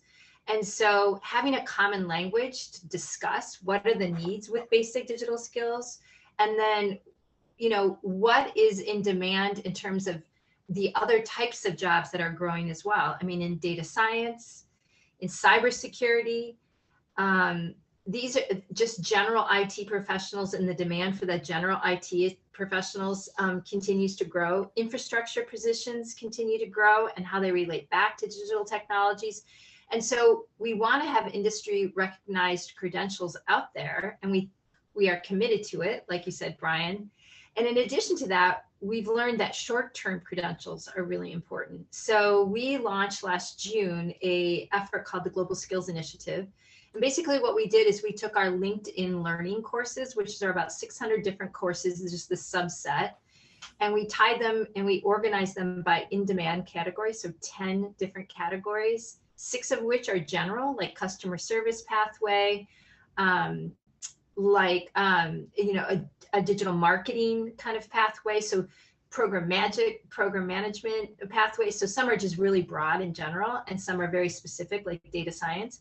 Point being that we offered these courses for free to the country, to the entire world. And since June in America, we've had 23 million people visit the site. Now, in addition to taking those courses, you get, once you finish a course, you get an instant badge. It goes onto your LinkedIn profile. But you also have an opportunity to take the certified courses for a radically decreased amount of money, so usually about $15. And we've seen hundreds of thousands of people complete certifications. So we know there's an appetite out there. We want to be part of the movement toward this credentialing space. And we're inspired by actually the employers and the employees as we're all experiencing this incredible digital growth.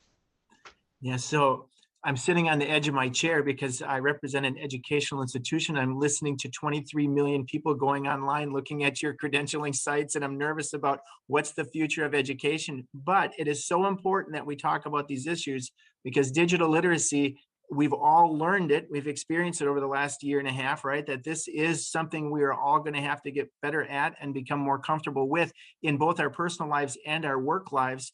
And so we challenge ourselves around how do we think about the education that we're giving and providing to our young people. Gateway is 110 years old. And I can tell you that our data analytics program is 12 months old. So we need to ramp up our engagement with companies like yours in order to better understand why those skill sets are important and what do we no longer do to replace it with things like cybersecurity or data analytics and new programming options and the exciting things that we all want to celebrate. So it's so important that we bring these issues forefront. And I'm going to transition over to Carolyn because this is a big challenge for us, right? We've got a lot of skill sets that we're familiar with in our educational environment. We heard some great things from the previous panel about the need for expanded career development. Can you just discuss a little bit, how do we build that bridge? How do we engage parents, teachers, counselors, and anyone that's really interested in helping create that new dynamic space between the rapidly requirements of new skills with the traditional delivery models that we're also familiar with? Yeah, it's a great question, Bryan. You know, on the one hand, there's so much, right? There's not one manufacturing job, which is tough for us as we represent the entire industry. There's not one monolithic, you know, and if you do talk to the public about one manufacturing job, the job they envision is assembly line worker, right? And we know there are thousands of other careers. What we've done, and so many of the participants here on the entire conference have participated in, are things like National Manufacturing Day. Open the door, bring people in. They can't imagine what they can't see, right? They have no idea they can be interested in something they've never heard about or seen or been exposed to. The other thing that I'm always surprised about, and that's why, you know, the work of the CCD Center is so important, and kind of this entire movement is, you know, every time I speak publicly, I'm sure many other people have had this experience. Every time I speak publicly, or we're fortunate enough to be part of some, you know, national newscast. Last week, there was a piece on CNBC about our new work on second chance hiring. And I get an email. I saw you, I'm interested, there are all these jobs, where do I go? And my answer always, because yes, the Institute has lots of programs all over the place, and our FAME apprenticeship program and other work we're doing on the ground across the country. But the reality is we're not everywhere, and we're never going to be. And no individual organization here is ever going to be. So my answer is always contact your local community and technical college. contact them because they should be in touch with the local employers so that they know what they're training for. And what I say to the companies when they say to us, we have a problem, we don't have enough people, my answer is go talk to your community and technical college. Because yes, we can help you and we can do things nationally and we can deploy programs, but the infrastructure needs to be knitted together locally so that when you have a student who's interested, like the conversation about the young woman with the welding program before who went on to John Deere, it's how do you light the spark, get the exposure, do the class, take the course, whatever it may be, and then continue down the path.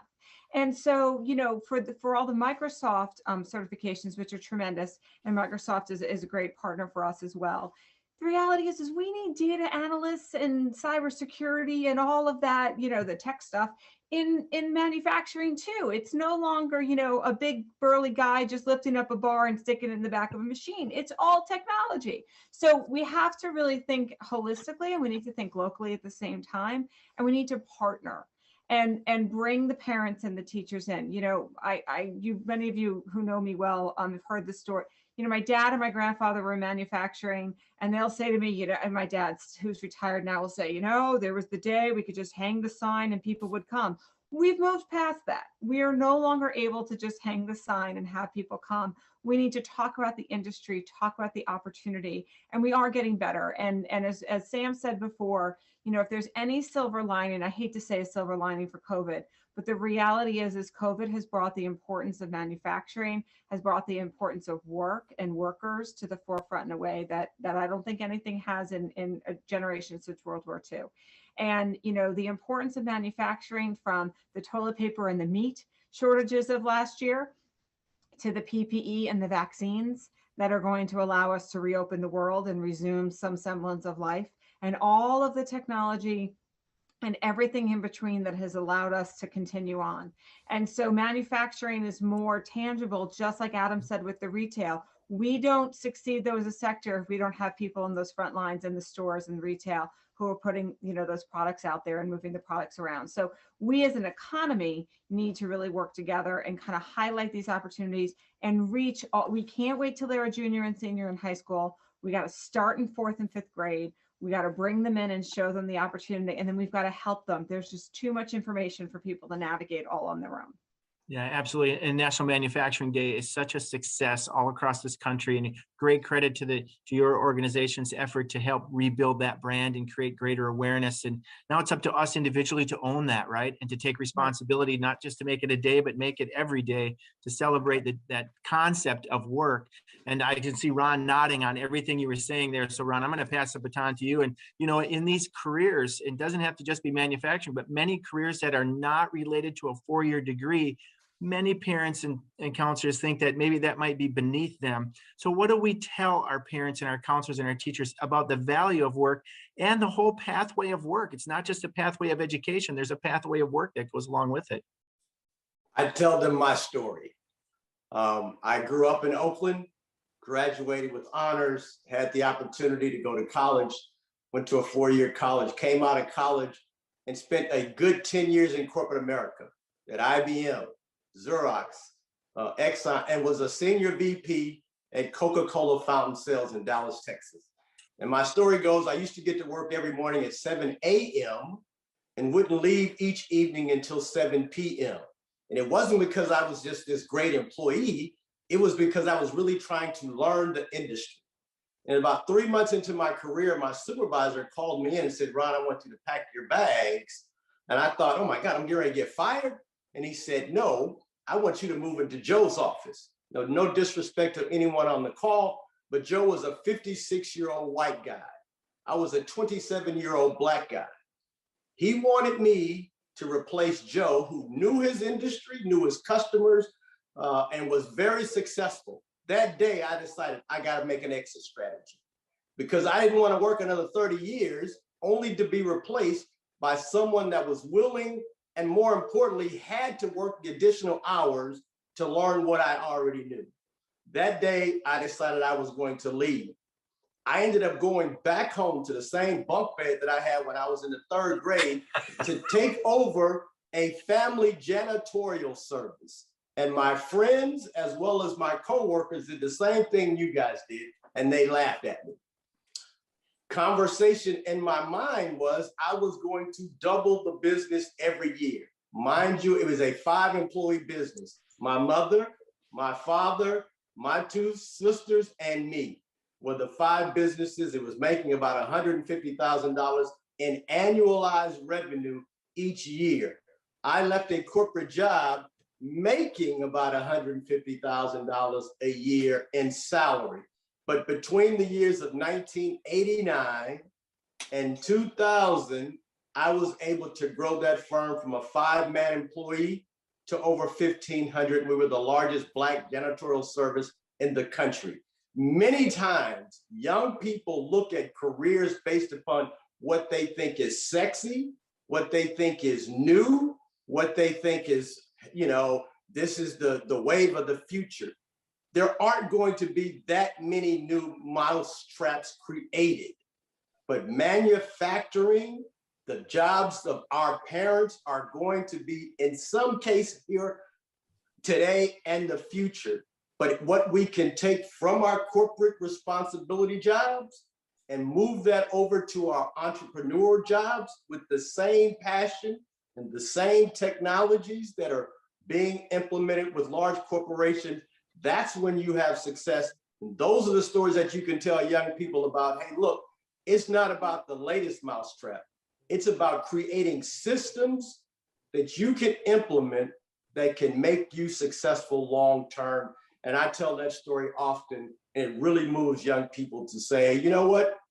I don't have to go into technology. I worked at IBM. I could not even get a job to interview in Silicon Valley to clean the IBM facilities in San Jose. But I was able to eventually buy the companies that were doing the work in San Jose. We've got to be creative, think outside the box, but use the skills that corporate America, that colleges and universities impede upon us, and then make sure that we implement those into our small businesses so that we can change our communities for the future. First of all, thank you for sharing that story with us. I think all of us were smiling because we are inspired by your journey and the risk-taking or the entrepreneurial spirit that you have personally to take that risk. And I know that that's really hard for a lot of people, right? Because maybe they don't feel like they fit into the organization, or they might not have the support systems behind them in order to make that choice. And I know that happens a lot with young people, and so they feel disconnected from the opportunities that might be out there. And so your message really resonates strongly, and I've been watching the chats back and forth, and that whole entrepreneurial spirit. Maybe I could just ask you to comment on that a little bit, and how do we leverage that type of learning environment to keep young people engaged, that you can do and be whatever you want if you take that risk? So I ended up reading a book called Why Should White Guys Have All the Fun? And it was about the first Black billionaire, Reginald Gates. And as we read our history, we can now start to implement those own changes in our own lifestyle. Reginald Lewis got there through acquisitions and mergers. And so, as I was trying to develop who I wanted to be in the future, I looked at leaders that were outside of my community to say, how can I take similar steps to make changes in my own lifestyle, in the life of my family, my community, and most importantly, for the 1,500 employees that I had. I just tell young people all the time, how can I say this? 90% of small businesses fail within the first 5 years. So if you're a 19 to 24-year-old young person, you're thinking, hey, I want to go open up a business for myself, I say don't. You're going to fail. You're going to more than likely mess up your parents' credit. You're going to mess up your good name of the business. So go find someone that is doing something very similar to what you think you want to do, and either go volunteer for that small business and earn yourself a job, a career, or more importantly, the ownership of that business. In the Black business community, if you look at the Black Enterprise Top 100 list each year, there are firms that drop off that list every year, not because they weren't good business owners, because they did not have a succession plan. And so I tell young folk, go find yourself a firm that you think you'd love to be able to run. Go work there. If it means volunteering, go volunteer there. But learn as much as you can, implement that into either that business with the skills that many of these young people bring today. It will elevate that company to far heights, much further heights than they can do alone. And you can either earn yourself a job or perhaps take over that business when that owner is prepared to take that next step in life. I appreciate being here. I got another call at 3 o'clock, but I did not want to leave this conversation without sharing that story. I'm glad I got the opportunity to do that. But know that if you are a Black-owned business out there or someone that's interested, you can follow us at usblackchambers.org, or you can onboard at byblack.us to find out more information about how we support our Black businesses across the country. So, Ron, I know you have to go, and I just want to say on behalf of everyone on the call today, and especially the CCD, that we are so grateful for your time and advice today. I have to tell you, in my 30 plus years in education, I've not heard that piece of advice to follow with pursuit of someone that you know has already been successful. I think you've hooked on something there. That is a motivational tool for an employee. You want an engaged employee, hire the ones that want to be the boss, right? So great advice for that. So thank you very much. I'm going to actually play off of that concept. And Carolyn, I want to toss it back to you for a minute, because similarly, we talk a lot about women in manufacturing and maybe women in STEM careers. And that's so important as we think about how do we expand that whole vision for non-traditional career paths. Can you maybe just talk a little bit about why STEM is important and what your organization is doing to help build that bridge of non-traditional career paths? Sure, thanks, Brian. So 706,000 open jobs, right? We just released the updated talent study with Deloitte. The Institute's been doing that study with them for about 18 years. And last week we put out the new data, but we'll have 4 million jobs to fill by the end of the decade. 2.1 million will go unfilled because we don't have the people. So we have to be, there was a big part of the report this year that included discussion about DE&I. And that's not just because it's the thing that we need to do, of course, it's the morally correct thing to do. Of course, it's the thing we need to do because of the societal conversation, but it's also an arithmetic game. If we are not talking to the full population, we're never going to fill the jobs. So let's talk about women. The biggest gap that we have in the manufacturing sector is gender. And we've known that for quite some time. About a decade ago, the Institute, again with research with Deloitte, did a study to figure out, okay, why do we have so few women? What is the problem? And what we found was women wanted to have role models, the network, and the community within. And the problem was in manufacturing, they didn't have that. They didn't see the person whose footsteps they could follow in. They didn't have that role model to go and to work with. There's plenty of stories within the sector. I did a panel 2 weeks ago with women who had been in automotive, and they talked about the fact that when they started in the mid 80s, the only female bathroom was in the main lobby of the plant. So they'd have to go all the way across in order to have the women's bathroom. I just recently rewatched Hidden Figures with my daughter, who's 11. And, she was like, why is she running 3 buildings away to go to the bathroom? Well, that was because she was the only Black women's bathroom, and it was several buildings away.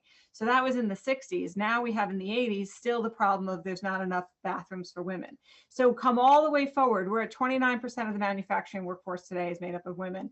And what we found is that women need to be able to have that network. And through our Step Women's initiative that we've had now for about a decade, we've been highlighting the women who are leading in the sector and using them as role models and helping them be charged up with and learn in professional development and leadership development to pay it forward to that next generation, to be that inspiration for the next one so that more can follow behind. If we're going to fill these jobs, we have to reach the full population. And one stat that always blows my mind, and I got to do the math to see if with the 706,000 it's still the same, but I'm going to venture that it is. If we close the gender gap by 10% in manufacturing, we will close the skills gap by 50.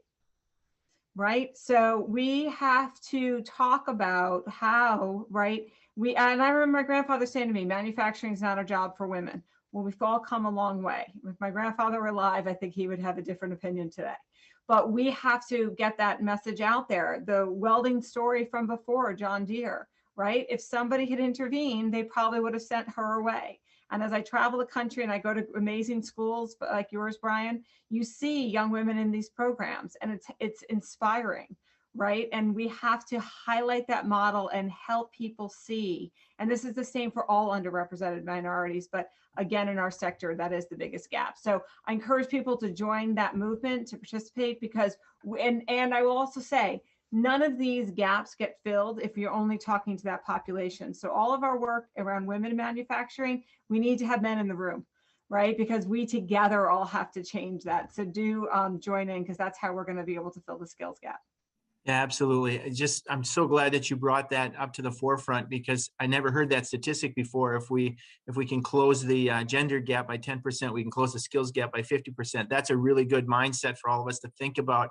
And Adam, I haven't forgotten about you. I want to bring you back into the conversation, because I'm assuming that there's some similarities in the retail industry sector as well. And we also spoke about entrepreneurship. And I know that the National Retail Federation is integrating certifications around that spirit of entrepreneurship, and the Rise Up certificate as an example. And what are you seeing as how do we address the skills gap, and especially bringing in diverse populations?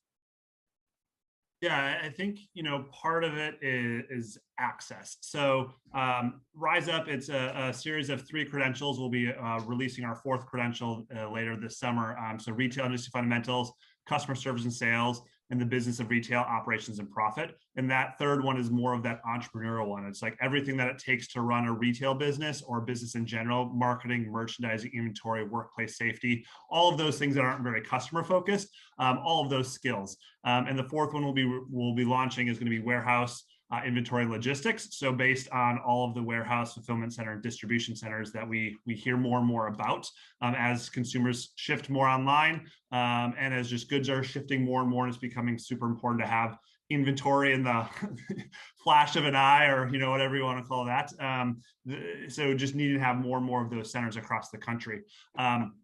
So what we think is important is, one, making sure that when you're taking a training program, that you can see yourself in that. So throughout our programs, we make sure that everyone highlighted comes from a variety of ages, a variety of races, a variety of different genders, and just a variety of looks and appearances, right? Whether you might have tattoos or facial hair, or be in a suit, just making sure that people can kind of relate to what they're seeing. We're also making sure our curriculum is accessible in a sense of not making it overly complicated, not using really big words that are unnecessarily big, really being breaking down things into simple language. We try to keep our stuff at a 7th or 8th grade reading level, both so it's accessible to everyone, and then those that may not have English as their first language is an opportunity to master English in a different way. And then our assessments, we have one set of our assessments have a Spanish helping translation. So we're testing on skills and not English proficiency. Unfortunately, we can't hit all of the languages that we know our students are speaking, but we have selected Spanish because after a lot of talk, we were told both from our employers and from our training partners that translating the whole curriculum into Spanish would be a disservice for those learners, because eventually if they want to get into a mid-level role, they'll have to have a mastery of English. And so it'd be kind of kicking the can down the road and would do a disservice to everyone. So that's where we made that decision. And then we've also made some more content available in an offline format. So those that are serving time in a correctional facility that may not have access to the internet, we've modified our curriculum so that they get the same experience as if someone who does have the internet, but not needing the internet. So we're really working to make sure that the programs that we have are accessible to as many audiences as possible. And then also just pricing at a place that an individual can go buy one of our credentials for $100. So it's not crazy expensive, and we've really made sure not to make them super long. This is one of the, I think, the challenges that we face. Employers want training that is to the point and short, because if they're providing it, it's just on payroll hours. They have to figure out scheduling. It can get challenging. Education professionals tend to want longer trainings, really look at time in a seat, and can it take an entire semester? And we know as our industry, it's important to provide the skills and the training in the hours that we think is necessary, and not to make them too long. And so in some states, our curriculum isn't really doable because it doesn't fill the number of hours that are required, but we don't want to make it longer just to be able to be eligible in certain states. Because, you know, the goal is to get someone trained in a job, our introductory retail just fundamentals. Someone can take that online self-paced in 5 hours and then have a certificate and go get, you know, work with our employers that are offering interviews to anyone with that credential. So we hear from workforce centers, like if someone comes in looking for a job, I may never see that person again. So I need to get them immediately signed up and enrolled. And if they can finish that course in the same day and I can give it to them and they walk out, they can go get a job. Where if I enroll them in something and have them come every 6 weeks, it's challenging for them to finish. They may be moving, they may have other things that come up in life. They might get a job and not have time to finish it. And so that's another area where we're trying to make it very accessible. There's also a lot more we are doing as an industry as we look at our, you know, advancement within the industry. We're, you know, our foundations partner with like organizations like Walker Legacy and others to help teach and provide networks for folks to kind of build that network and find themselves getting promoted.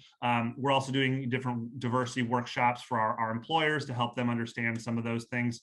And we have a lot of brands who've taken very verbal and vocal stands on this, not just in the last year, but for years, and have been leaders in this.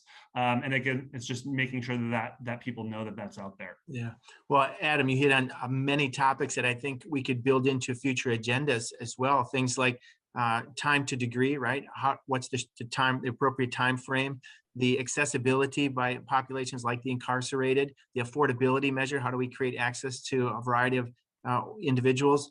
And here's the bottom line, Sam, we don't have to do this alone, correct? You a partnership with so many organizations. Snap-on Incorporated is a part of Scouting America, part of Skills USA, and also in the industry credentialing area with the National Coalition of Certification Centers. So can you just briefly describe why is it important for employers like yours to create these partnerships, and how does that create greater points of access for individual students? Sure, Brian.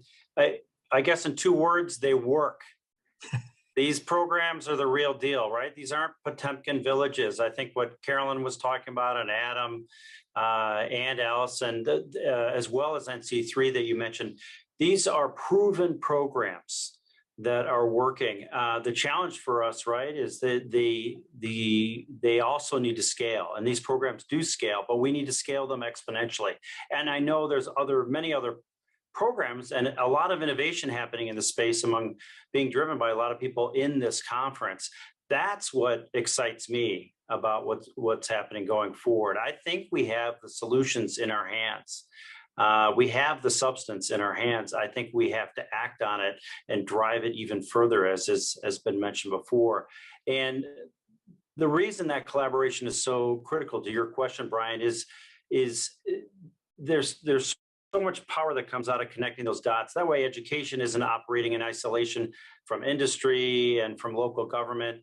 Really, those dots need to be connected. That's part of what I think Mark and Scott were talking about earlier, about how do you build healthy communities? How do you build the culture? How do you build the economics of it? How do you build the education pathways and so on? I think that becomes very critical to the success, is those partnerships. And you know, I think what's most inspiring about it all is the sheer power of seeing it work.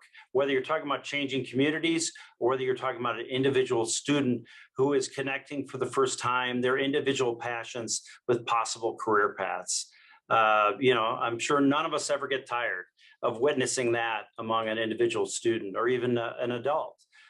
It's a very powerful moment. But I think in order to achieve that, and in order to achieve the ambitious goals that we have to drive those collaborations. And I think it speaks to CCD's vision and mission around focusing on career paths and career readiness for all people. And that means across, whether it's CTE, 4-year degree in a particular category, whatever it might be, we need to be focusing on lifting up more Americans across the board and more people across the board.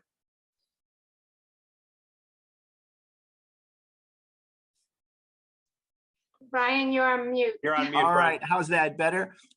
During your response, I was bumped off the system and I just had time to get back onto the system, but I caught most of what you said, and it's about the alignment and that these programs are for real.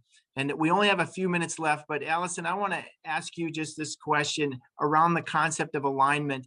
And also, is there a place for policy decision makers? You know, CCD is really working on building that alignment and collaboration between industry, education, all sectors. How do we begin to think about what's the policy statements that go along with that? And how can we leverage the voice of industry to help make that a reality? Yeah, there's a lot of questions in there. I think I'll tackle the last point, which is how do you get more industry to sort of champion the cause of the alignment that's so needed?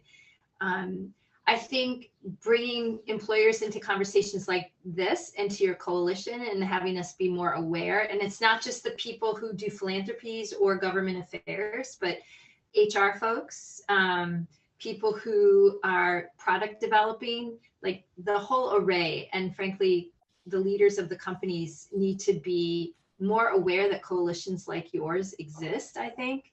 That's number one. Number two, knowing specifically what you want from legislation is really critical, knowing which bill, which whatever it is, so that you can be surgical in your requests. And then finally, I would say, making sure that, this is what I've learned, making sure that political leaders in their districts or in their states, whether it's a governor, a member of Congress, senator, House member, they come and they share in the spotlight of not just what the program is, but they actually feel that excitement when that student, the light bulb goes off for their future, and having them share the stage, right? So that they're part of the excitement.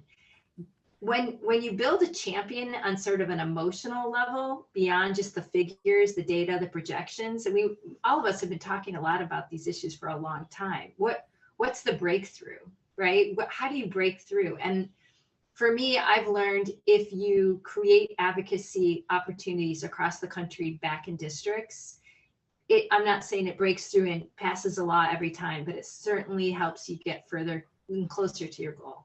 But thanks again for having us, and looking forward to working with you in the future.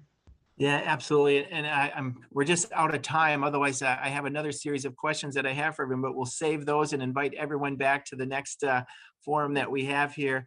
I do want to thank each of our panelists for taking the time to be with us, your support for this process that we're going through and helping create a platform or a runway, if you will, for young people and adults to think about career development a little bit differently. And of course, to Leo and Jan and the entire team for giving us the infrastructure to have these conversations. So with that, I want to thank Ron, Carolyn, Sam, Adam, and Allison again for being part of our panel today. And Jan, I'll turn it back over to you. Thank you, Brian, and thank you. A great job as moderating. And to the panel, I think the perspective from industry and the changes just sort of matched and continued the conversation from the first panel. And it's really helping to identify some, not only the broad issues, but some ideas of how do we move forward? So that is kind of what leads us into the next phase of the conference. We're going to give everybody a 15-minute break, okay? But I expect you all coming back at the end of 15 minutes. We're going to begin to really talk about what steps do we take? How do we move this forward? It was great dialogue today. It raised a lot of issues, some good ideas. Now, how do we actually do something with them? And so we're going to be, in 15 minutes, we're going to come back. We're going to be talking about policy, and we're going to be talking about the technology that drives career development, as well as the industry credentials. How do we make sure that the credentials that industry is putting out, that the school system understands the quality of them and what and which ones they really need to align with. So you can stay in, online. You don't have to leave, or you can log out and log in, your choice. But we're going to reconvene at 3:30 and go into those dialogues. So everybody, take a breath, get a glass of water or whatever it is that you want, and we will continue the discussion. Thank you.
Hey, while we're on break, if Amanda or if John and Brian sponsor John Stanford, are you guys on? And can you hear me?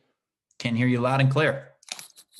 Yeah, Okay. Amanda's on too. Great, thank you guys. And Steve, I think Steve's there too for the committee. So the way this is going to work, because we have 2 sessions going on at the same time, I'm basically going to create breakout rooms, and the policy committee is just going to have their own breakout room. Okay.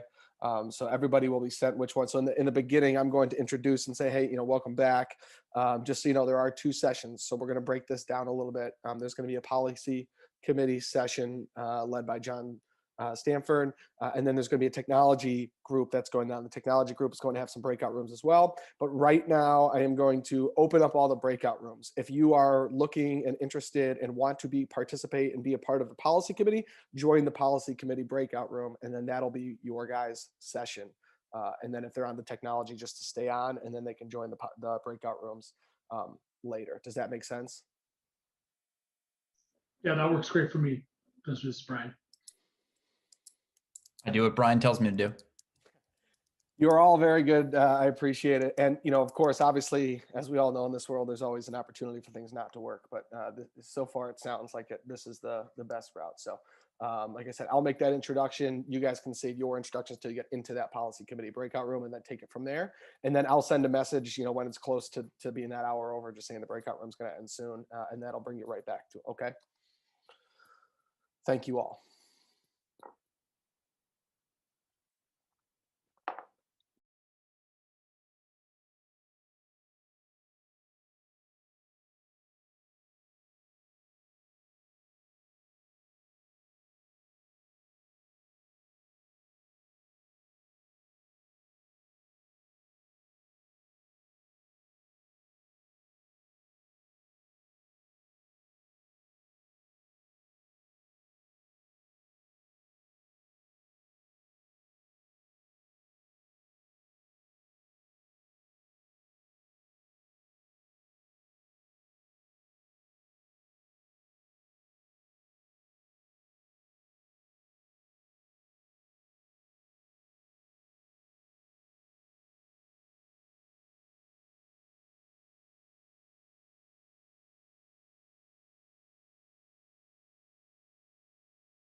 Hi, everybody. If you're listening, you're on the call and you hear voices, it's just me letting you know we have about 3 minutes back until we're back on break. So I just wanted to make that note and looking forward to have everybody join us again.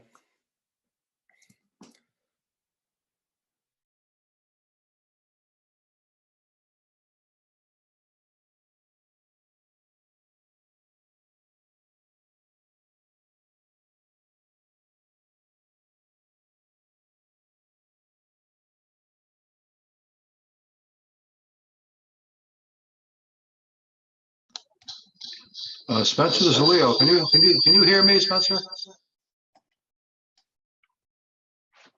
Yes, I can hear you, Leo. Just getting a little feedback from you, but yes. Yeah, that's okay. For some reason, my view screen shifted all to the right-hand side rather than the top. I'm not sure if that makes any difference or not. Not for me, just your own particular view, I think. Yeah, I guess so. Okay. Otherwise, it's fine. Is this breaking up into two separate sessions? What, these two? Yes, there's going to be a breakout. There's going to be some breakout rooms. So right in the beginning, we'll roll out I imagine you'll want to be a part of the policy committee. So you'll see some breakout room options pop up and just join the policy committee breakout room. I see. Okay. That's okay. Fine. Thank you. You're welcome. Great 2 sessions there we just had. So far, so good. Yeah.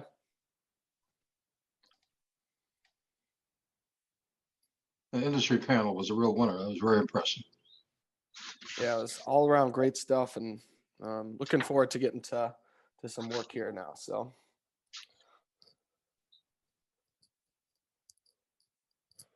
And just a last note, we'll be coming back together here in just about a minute. Hope you all have enjoyed your break and got all the things you needed to get done today done in that 15 minutes.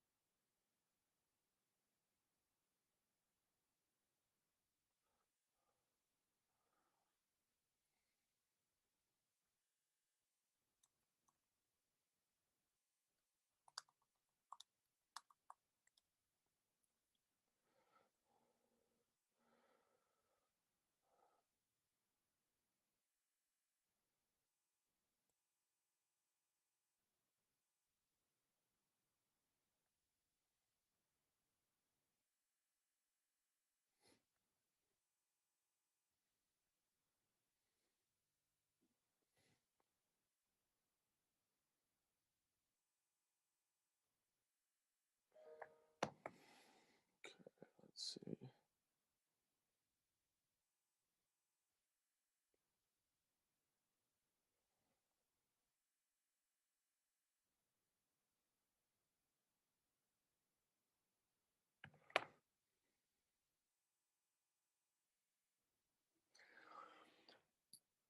Okay, everybody, how's it going today? Thank you for being here and participating in your support. We're going to go ahead and get this started into our next sessions, which I am very excited about.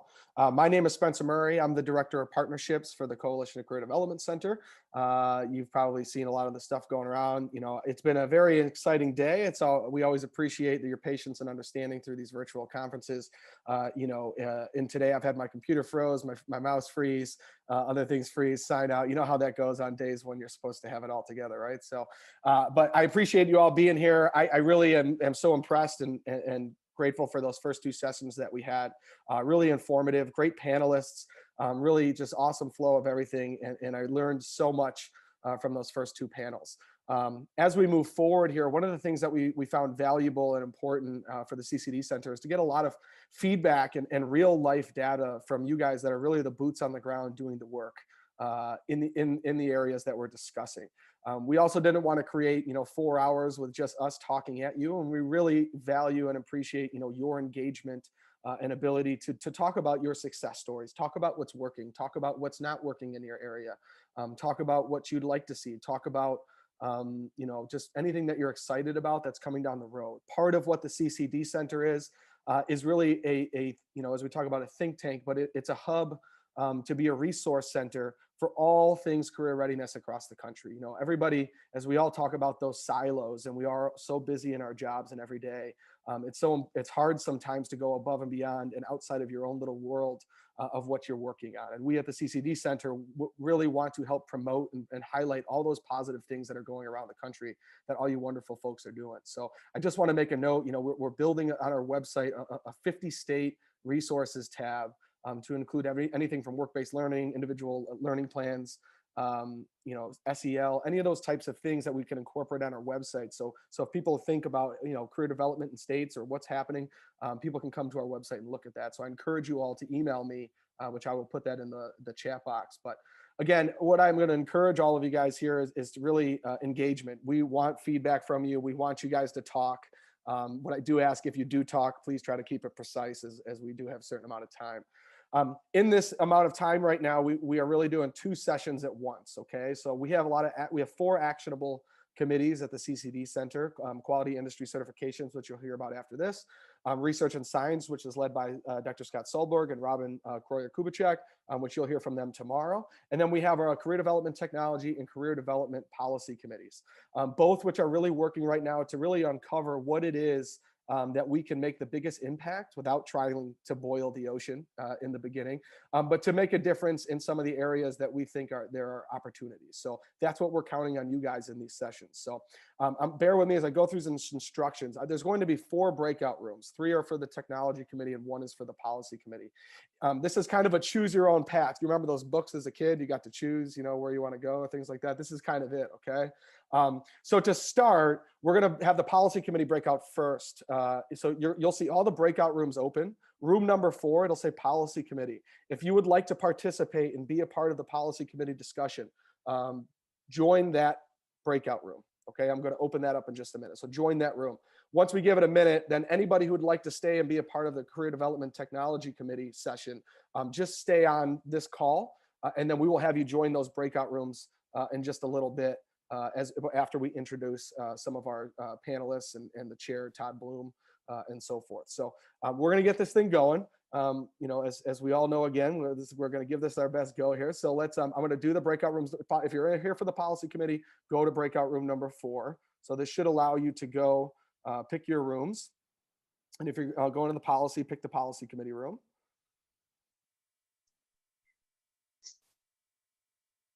Spencer, where is the breakout room? You should see something pop up for you. I see like people are already joining. We have about 7 people in the policy committee right now. You should have on the bottom of your Zoom page, there will be 4 squares. It'll say breakout rooms. If you click on that, it'll give you the choices. I don't have it. Jan, you're going to be in technology with us, so I will make sure. I'm staying. That's fine. You can stay here with us. Let's see. We have. Oh, I see it. There you go. There we go.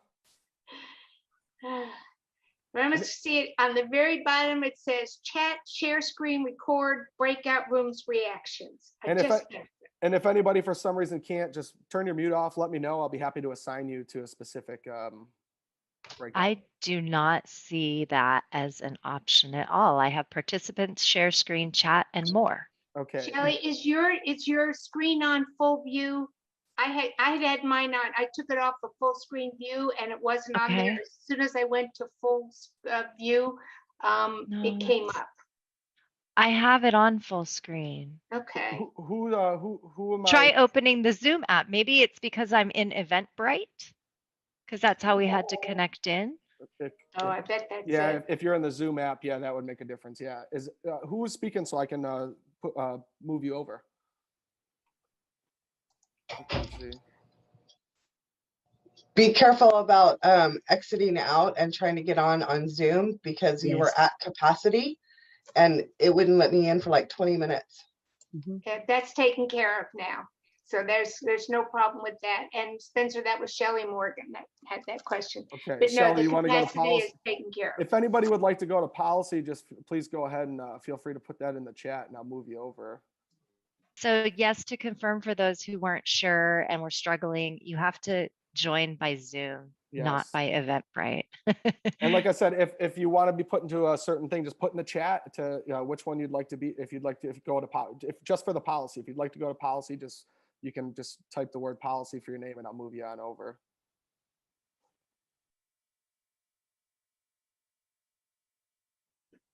And if not, then I am extremely excited for the amount of people that want to be a part of the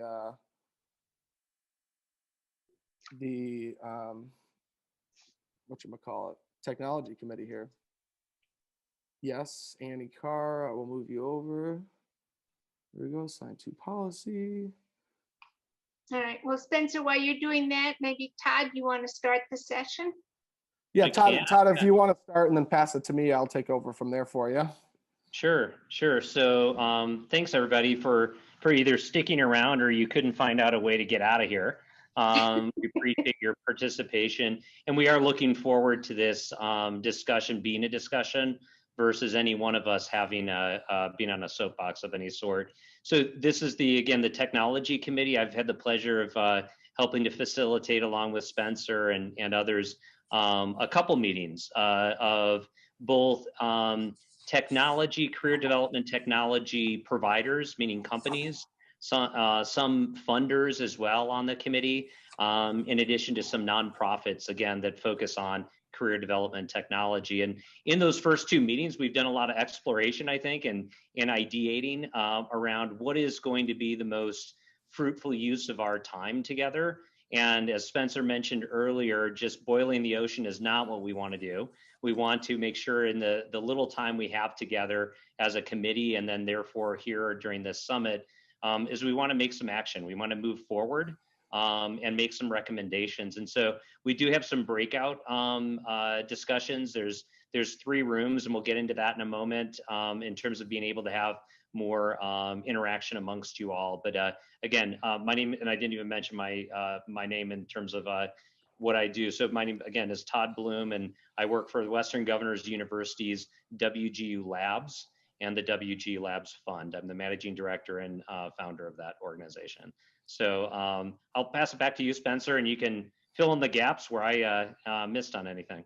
Yeah, thank you, Todd. I really appreciate it. And Todd, everything that we've been going through far with the committees, I thank you for your time and your energy and your engagement of trying to get us in the right direction here, which is great. I'm gonna go ahead and share my screen here for just a second. Bear with me here. Okay, so what we're here to talk about is Career Development Technology Committee. So we're enhancing the career and workforce development ecosystem through technology. I think a part of a lot of this conversation we've had today is really, it embraces that idea of ecosystem, right? So some of the notes I've listened to of, it starts at the local level with the intermediaries and how are we bringing together, connecting the state departments along with the industry, along with the policymakers, along with educators and so forth. And really, when I think about it and where we are today, is technology really serves as a great tool that can really enhance all of those opportunities. And I know, where we have everybody on our committee, it's a combination of educators, a combination of technology companies. But for us, what we really want to accomplish is we want to find where we think maybe the weaknesses are that's out there perhaps, and where we can find our niche to make some reports and some be informative to whether you're a technology company or whether you're a school or whether you're a parent or counselor. What are the best practices? Why is it important to use this? How can it enhance the human aspect? So as I go through the slides here, I just wanted to share and kind of make mention of who our committee members are, so you have an opportunity to see who's all involved as we move through this. And of course, I always mention, anybody who has an interest and really wants to be a part of this, please don't hesitate to reach out and see if there's an opportunity to get you involved as well too. So we love the collaboration, that's what this is all about. So the role of career and technology, this comes from the CCD white paper that was released in 2019 called Career Readiness for All. So there were 5 pillars that were really addressed, and one of those pillars were career and development technology. So high quality, accessible career development technologies are an essential component of any effort to provide comprehensive career development. While technology alone is not sufficient, technology plays a vital role in complementing what career development professionals, peers, mentors, employers, and others do to encourage and support people throughout lifelong learning and career development. And it's really, I think we have such a great opportunity with all these new innovations through technology companies and websites and information and data and all of the things above to really, as we talked about in the earlier panelists, action, right? I think career development technology is a great tool to start putting a lot of these words into action. So us as a committee want to start to pull from you guys. And as mentioned, I do expect and hope you all to be engaged. I try to be the fun one in all the group and all the time. Okay. So I'm expecting the same from all of you guys, because I think it's just, we want to be comfortable when we're talking about these things. And I'm thankful to have two people join us on the call for representation, from the committee and some organizations that have been supportive of us, who are going to help us through this breakout room. So I wanted to introduce Catherine DeRosier with Headed 2 and Jim Clores with Nepris. And I'm going to hand it to each one of them real quick, just to give a brief introduction of who they are, what their company does, because I think they're really onto some really great stuff.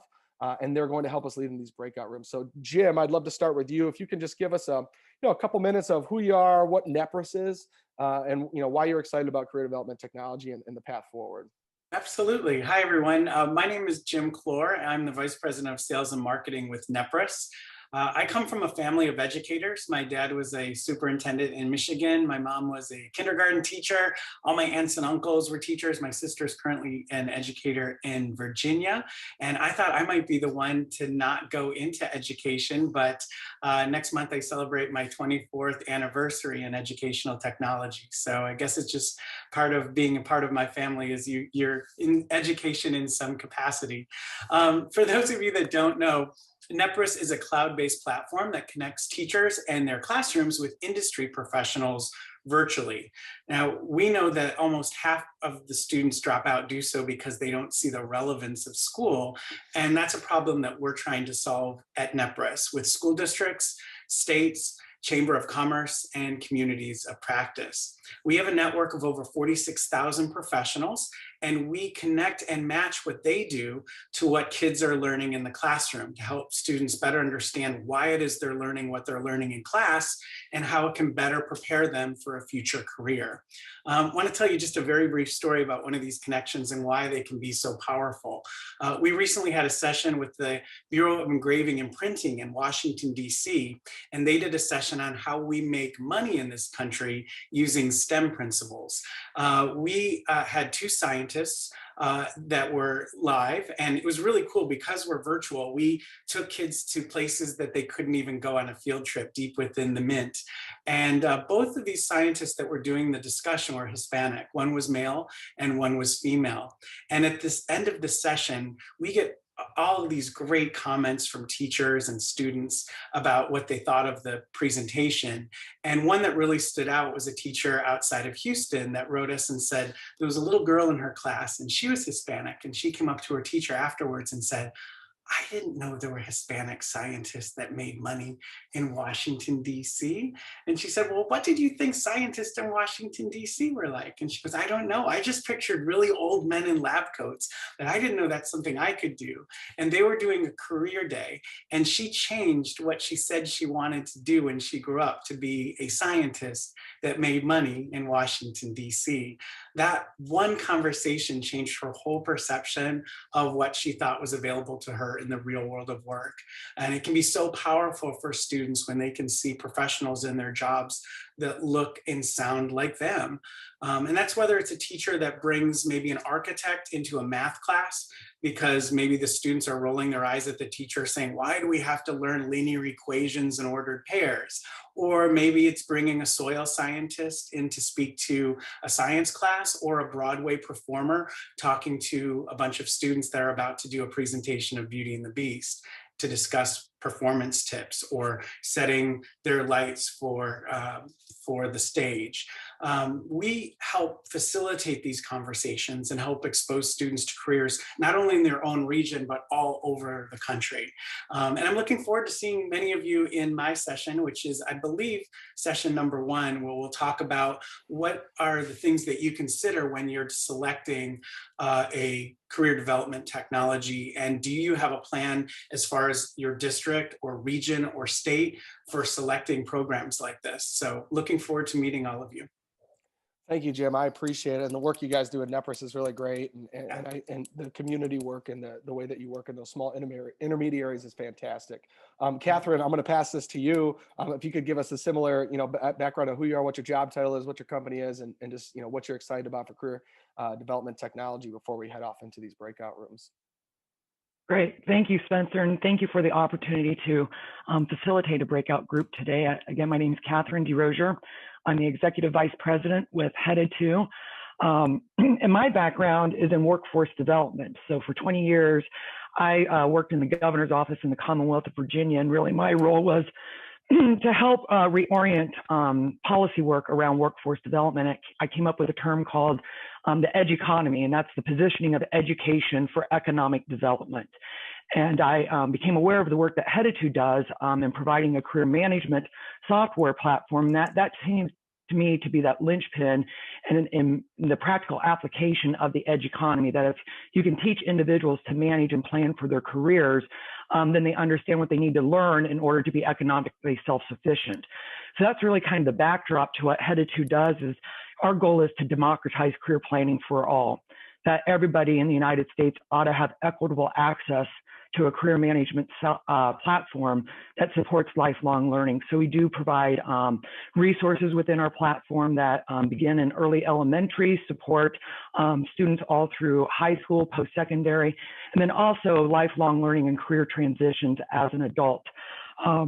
I won't go into great length about the feature set we offer. I will invite you to go to headedto.com, where you can see your state-specific platform that we provide free access to all individuals in the United States too. And I would encourage you to take a look at it. And what I think is most exciting about career development technology currently and where it's going is it really seems to support the concept of self-preneurs, equipping individuals and enabling individuals to become their own best selves by understanding who they are, where they want to go, and how to get there. So again, kind of this concept around platforms and technology that help individuals to become self-preneurs. So with that, my breakout group is Santa's Corner today, and it's an opportunity for you to share what's on your wish list so that technology providers can better meet your needs.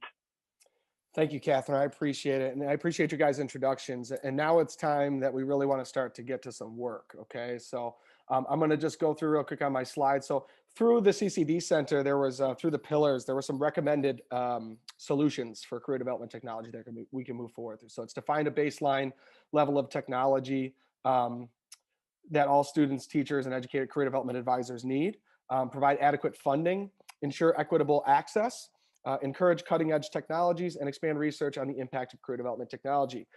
Through the breakout rooms, we're going to try to hone in on a couple of these.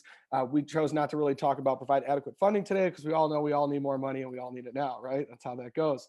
So we're going to try to talk more into these baseline levels and equitable access. So here are the breakout rooms, okay? So step one is going to be facilitated by Jim from NEPRIS. So what career development technology is a baseline for all, what career development technology is baseline for all students, and how do we get this to be the baseline?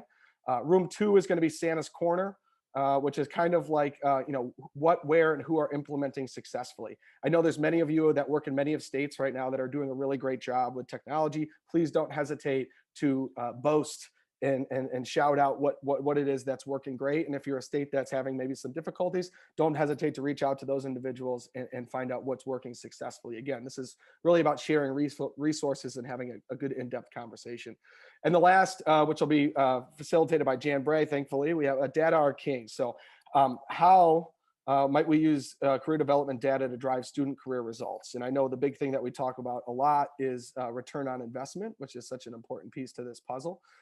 And that's what we're going to do. So I am going to stop my share right now. You guys have the breakout rooms, room number one, step one, please enter that. If for some reason you don't have the ability to go into the specific breakout rooms from your Zoom, just write in the chat which room you would like to be in, and I will get you in there. And if you're a facilitator, please just give it a moment and let individuals get in, and we will do that. Spencer, are we coming back as a full group? Yes, we will come back as a full group and do a little report out at the end. So we have about 20 At what minutes. time? At what time? do you want At us to- 4:10, we're going to bring everybody back. 4:10. Okay. Okay. Thank you. You're welcome. And we're just going to be moving everybody here.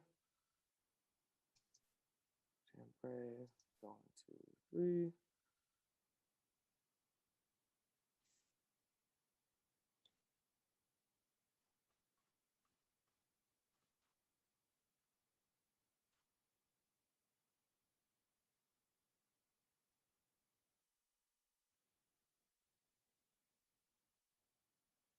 Okay, Susie.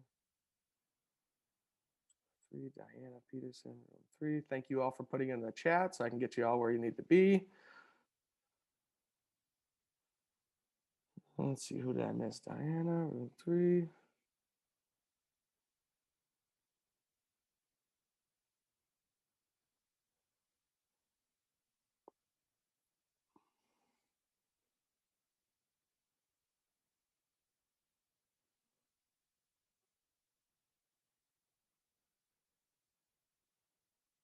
Amy Phillips, room 3. Thank you all for being patient as we work through and get everybody together here. Thank you. Yeah, no problem. It looks like we're getting everybody where they need to go right now. So I appreciate your comments. Cushman, let's see, you're going to room 2. Please have good discussions. I'm very excited.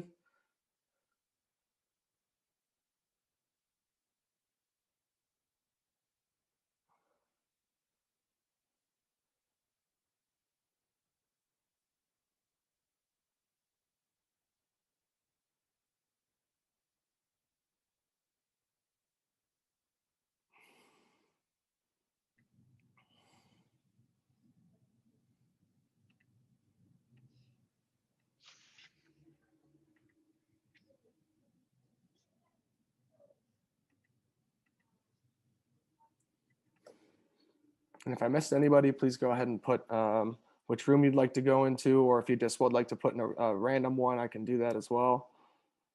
I think I got everybody that put their information in the chat here.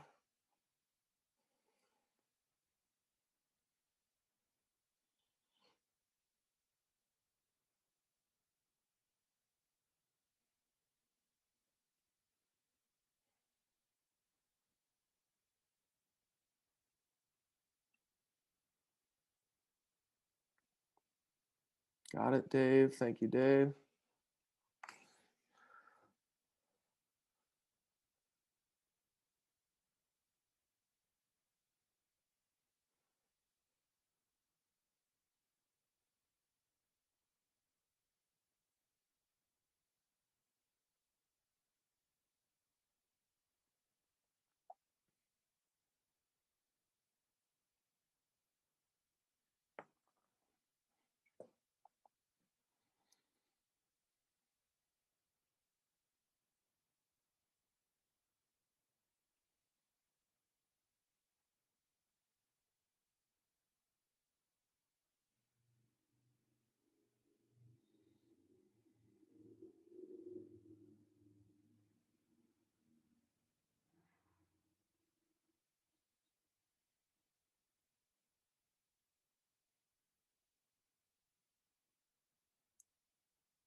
Of our technology, but we're seeing quite a few intermediaries purchase and use the programs alongside of their school districts or their local school districts. Does anyone want to maybe start things off, or what's being done in your area? Sure, I'll kick it off. Yeah. Yeah, I'm Kathy Fromer. I'm from Douglas County School District in Castle Rock, Colorado. And we are currently using a couple of different tools. One is Naviance, and that's you're probably familiar with that. And that helps the students to develop those career plans. But then we've also taken on Virtual Job Shadow to help students actually see the types of career pathways they might be able to get into. So I don't know if I'm projecting feedback. Sorry about that if that's me. Oh, no, it sounds great. It sounds great. Yeah. So those are our two main tools. And what made you zero in on those tools? And how are they working for you? Is everything? Well, this is my second year in the district, and so I just inherited it. So that's Naviance, that is. Yeah. And it's growing and changing. I'm not sure if I'm a huge fan because I came from Arizona, where we used Navigator. Okay.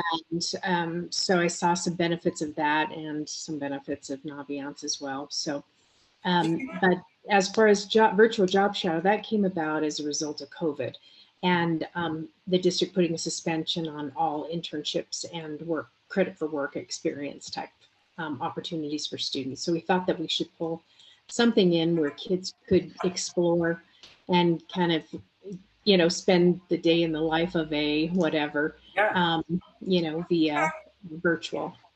So that was why we brought that on.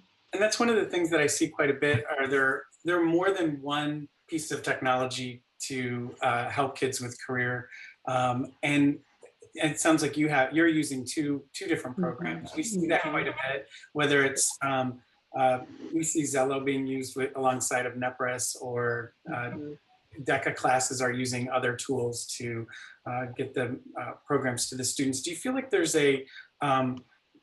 in your opinions, do you feel like there's something that these programs really need to have, or that you're currently looking for them to have? Because we know that they all do very different things. And as I said, sometimes you need 2 or 3 different programs to do all the things you'd like them to do. But in a perfect world, what would you like to see them do? Well, I'd like both, those 2 tools under one umbrella. I would love the virtual piece, with embedded in there. I think Naviance is a powerful tool, but it's only as powerful as the people that are facilitating it. And I would say that's our biggest problem, is just utilization of the tool.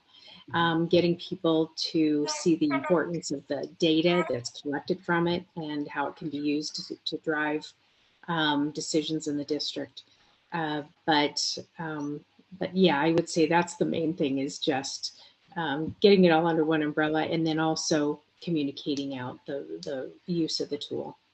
Jim, if I may for 1 second, I think one of the things to add, which is as we talk about like step ones, I think an important thing for everybody to, as they go through this process is to figure out what it is they value the most out of the career development thing. I think there's a couple buckets when you talk career development. Is it assessment? Is it, is something that they can take with them past high school? Is it mostly focused on secondary, of getting them, intertwined with what career navigation is?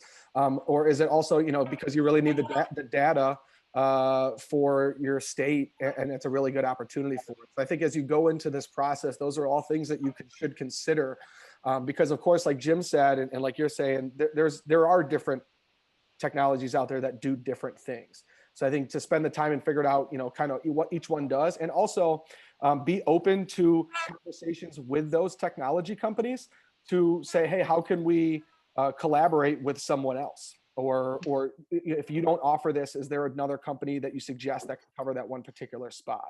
I do know, obviously, it's, technology companies have their own product and so forth, but I also know many of them are just very involved in the career development world, right? And they just want to work what's best. So I think a good note to make is, really spend some time and talk to them, and don't hesitate to ask for something that's custom. I do know, NEPRES, I know, Jim, you talk about how you've been seeing that more and more, how people are kind of saying, hey, I like what you have, but is there a way that you can tinker, to our region or to our state? So I'd say don't hesitate to ask those questions, because I'm sure the career development technology companies would be more than willing to try to have that conversation. Yeah, a lot of the ones that do that are asking because I know one in New Braunfels, Texas said, you know, we get the students and educate them from kindergarten through high school, and then they leave and go to college, and many of them never come back again. And we feel like when in discussing with our regional intermediary and our chamber that we haven't done a really great job of showing kids what's in their own backyard. And so we do have the ability to make a version of our platform that can bring in all your local businesses. So not only can they reach out to businesses all over the country, but first they could meet some of the professionals in their own backyard and learn about some of the really exciting careers that are located right in their cities or states. We're seeing that too. A lot of states are reaching out to us saying, we'd like to make a statewide version of NEPRIS for our state. And that's another thing, a question I had is, are most of you hearing that your states have a plan for career development for all districts, or is it coming down to your regions or districts to make those decisions? Because I know in Pennsylvania, for example, they have a Future Ready program that all districts, at least, they can all use different programs, but there are some guidelines that all students have to have a career plan within the state. Anyone want to answer that? I think mostly we just use per district because there's 3 or 4 of us here from Colorado Springs School District 11 in Colorado, which is partner.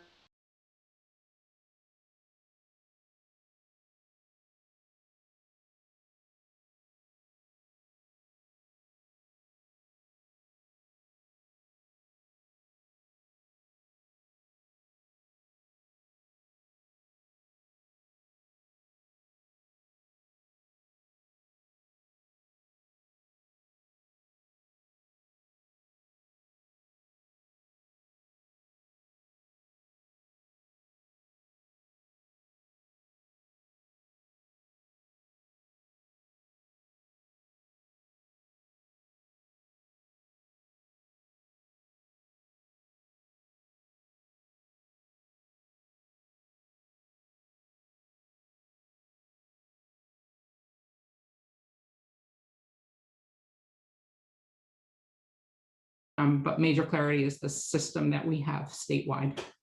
Karen, thank you. I would love to just chat in because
things like that. And parents and students have access to those at home when they couldn't get into the classroom, and teachers and school counselors had access to use them as virtual lessons, and when kids did come back to school, they could use them in the classroom. And they get certifications for them, industry qualified certifications. I am doing all the talking, y'all. I was just going to ask Julie. I'm sorry. No, you're good. You're good, Susie. I appreciate it. Julie, Amy, and Diana, I guess it's about, how are you utilizing in your areas? How are you utilizing the data out of whether you call it, for the moment we'll call them IGPs, to help shape and drive the the student career results, what they're thinking about and their decision making. Is there a process? Is there technology you're using? How are you connecting the various technology programs you have that help drive all of this? Can any of you share that?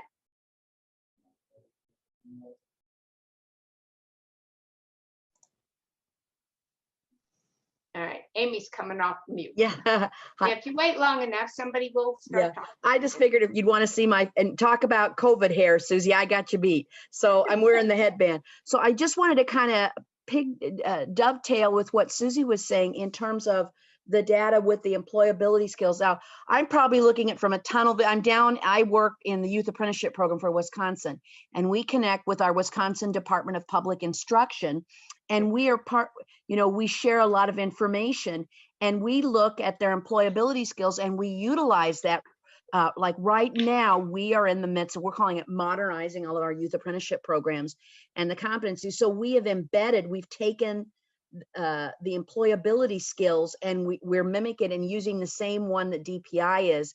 And we are capturing students accomplishing that in our, what we call our YODA database, it's Youth Online Data System. And we're sharing that information. So it's building off of the employability skills and the other data. We are the Department of Workforce Development, so we share our labor market information data, of course, and that drives what, right now we offer 11 of the 16 occupational areas that's nationally.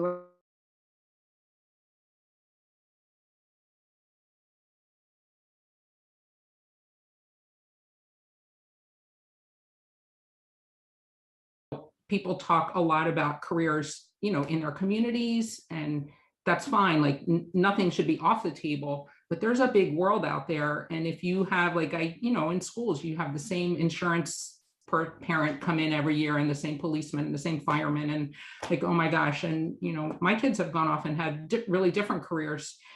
So I'm really sensitive to the really cool new stuff that's out there. And that's what I think some of the technology can do. Not the only way, but one thing is just, show snippets or little videos or whatever the way is to expose kids to things that might not be in their communities and that their families might not know about or their teachers might not know about. And even from a technology perspective, again, not focusing on the actual technology, but the output of the technology is how does it all connect to lifestyle as well? So that students can find relevance in the career and lifestyle choice of that perfect intersection of what's important to them. So I think, as we create this wish list of things, you're right, it cannot celebrate any one kind of educational or experience pathway. It has to celebrate them all. And then it has to be completely focused on what are the unique talents, abilities, and skill sets that every student has, and where are they best to focus their research time in how they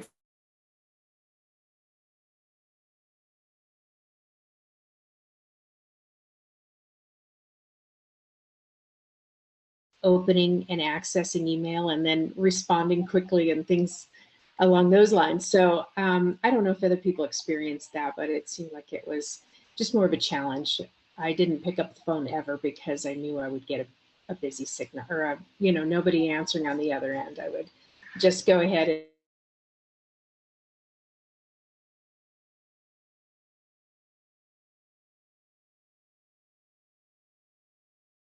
are a part of that system too. So we're all sharing data. So that's another wonderful system that we use. And I guess part of Zello, the Inspire is, I guess, the employer part where they're connecting. In fact, in some cases directly with the students, if they get the parent and students permission. So anyway, sorry, I didn't mean to hog this. No, that's good. But I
Hi, everybody, and welcome back if you're getting back from your breakout room.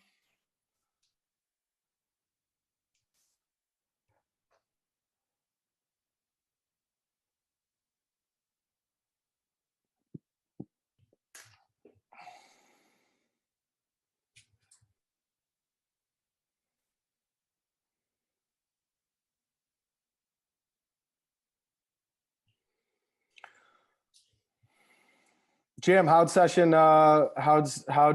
room number 1 go? It went by fast. Yes. We feel like we just got in and we started having the discussion and it was over, but it was a good discussion. And we were just talking about different programs that were being used in different districts.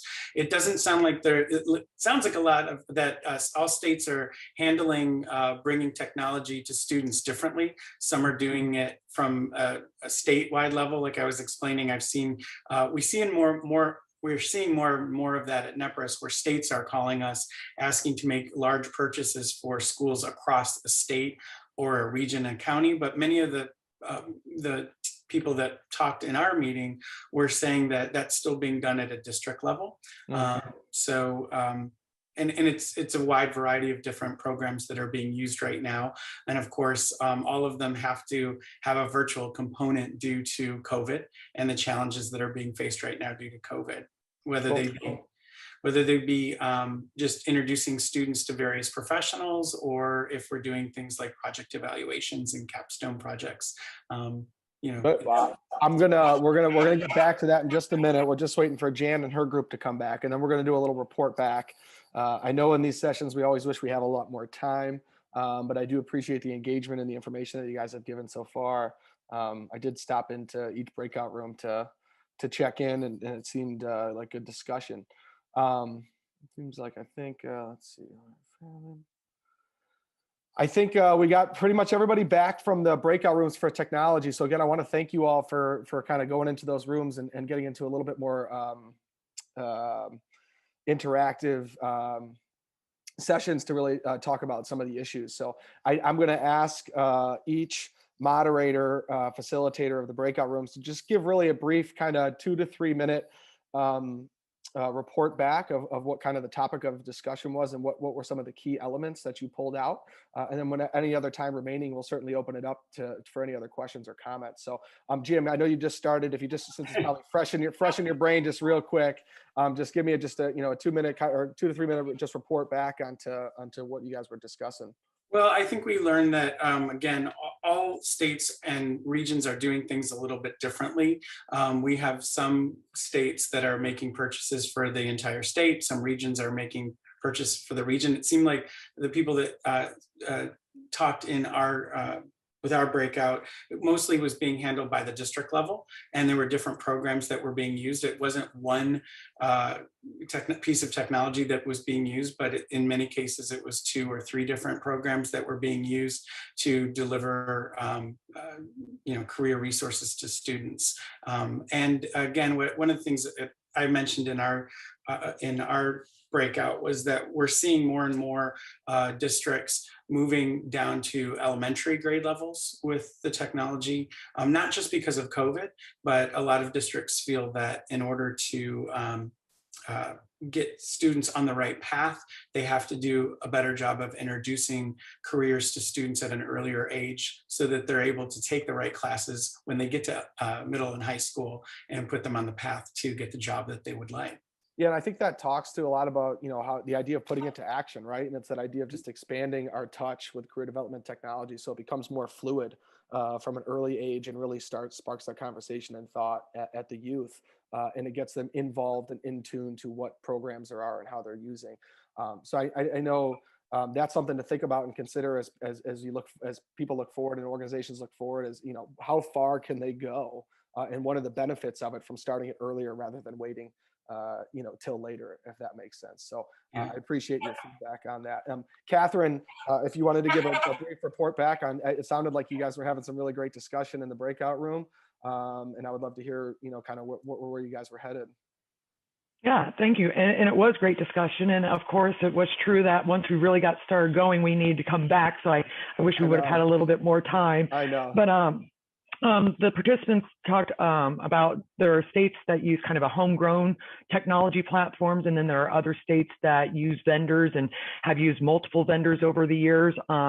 Also, the idea about being able to pull the best from the different technology platforms and use all of the best features kind of integrated or more systemically.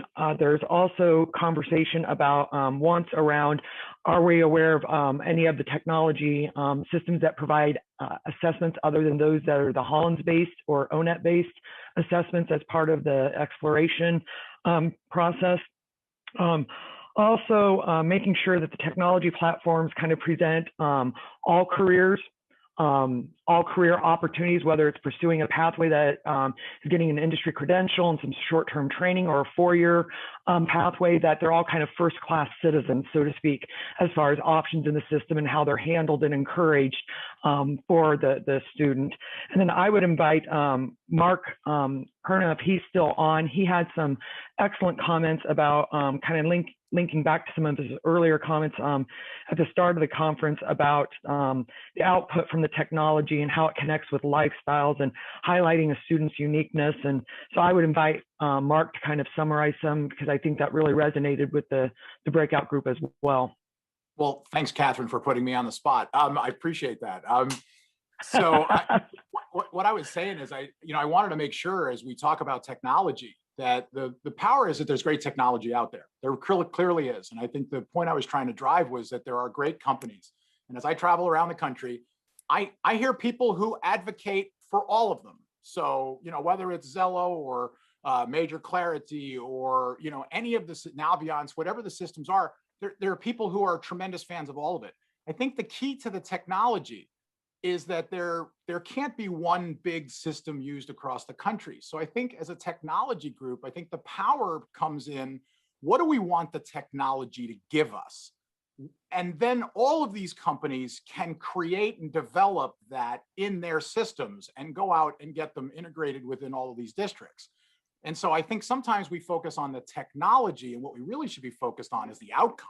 What is it we want it to deliver? How do we want it to deliver it? And how do we get them to connect the dots between career and lifestyle? And how do we get them so that students are looking for that perfect intersection, so that it's of great relevance to the career they pick and the lifestyle that matches that? So that was, I drove that point home, because I think the more time we spend with what's the output and what's the outcome and how do we make it even across the board. So it should never be prioritized that, 4-year and then 2-year and then certifications and licensures and apprenticeship. It needs to spit out what's relevant, regardless of the education and experience necessary, so the student can make the decision based on what they want to achieve. So can I ask a follow-up question, Mark? Because I agree with you. And it really comes down to the idea of value, right? What's the value that the end result that we're getting? So when we talk about baseline, are we looking at more, should we be talking about what's the baseline outcome of each of these technologies in essence, rather than so much what's the baseline function? I think because the reality is, we've got a lot of, right here in the technology team, we've got a lot of wonderful companies that are doing wonderful things to connect students to tools that we're talking about. And so I think the power of what we can deliver is, here is an outcome that we can all agree on as part of what we're doing here with the coalition.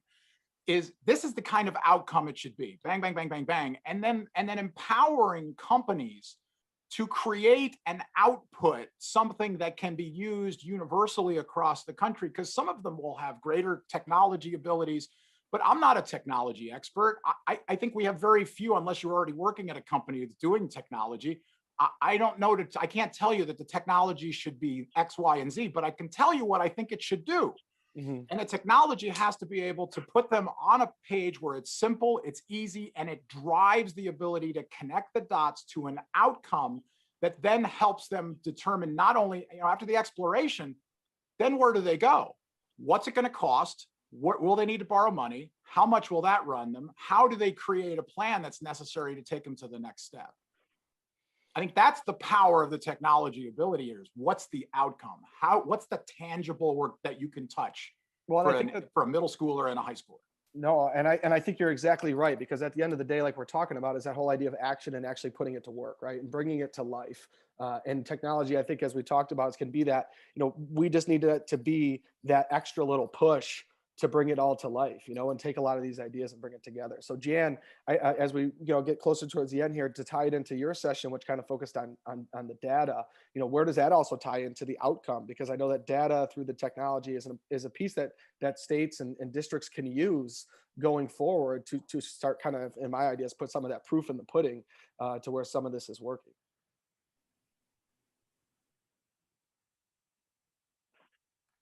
Okay, I was on mute.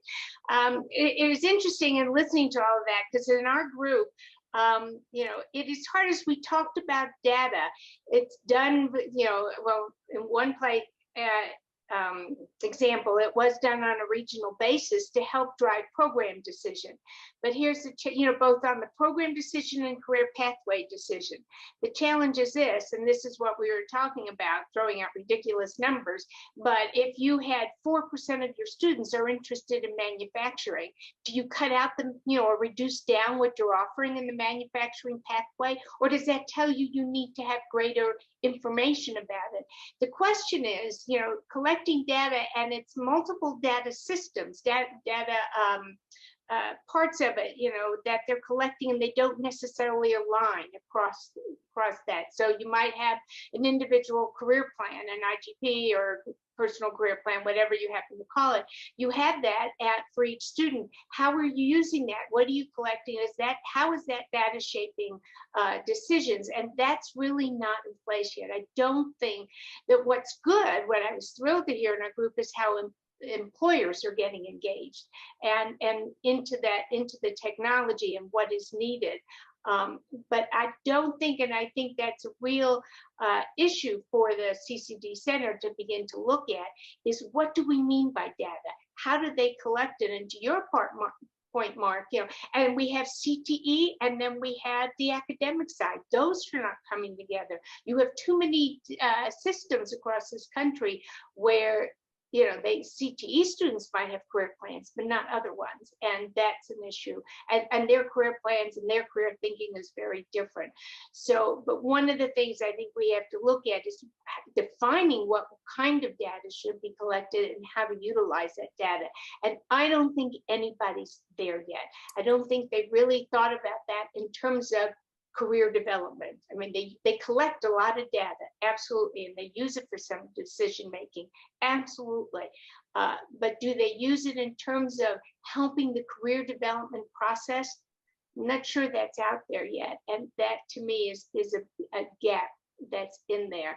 But it's still, it was really good to hear about some of the technology that's being used out there and how they're using it, and that's really great. It's that last step that still has to go. And Jim or Catherine, would either of you, from your sessions or from your experiences, have anything that you think you can add to that in particular?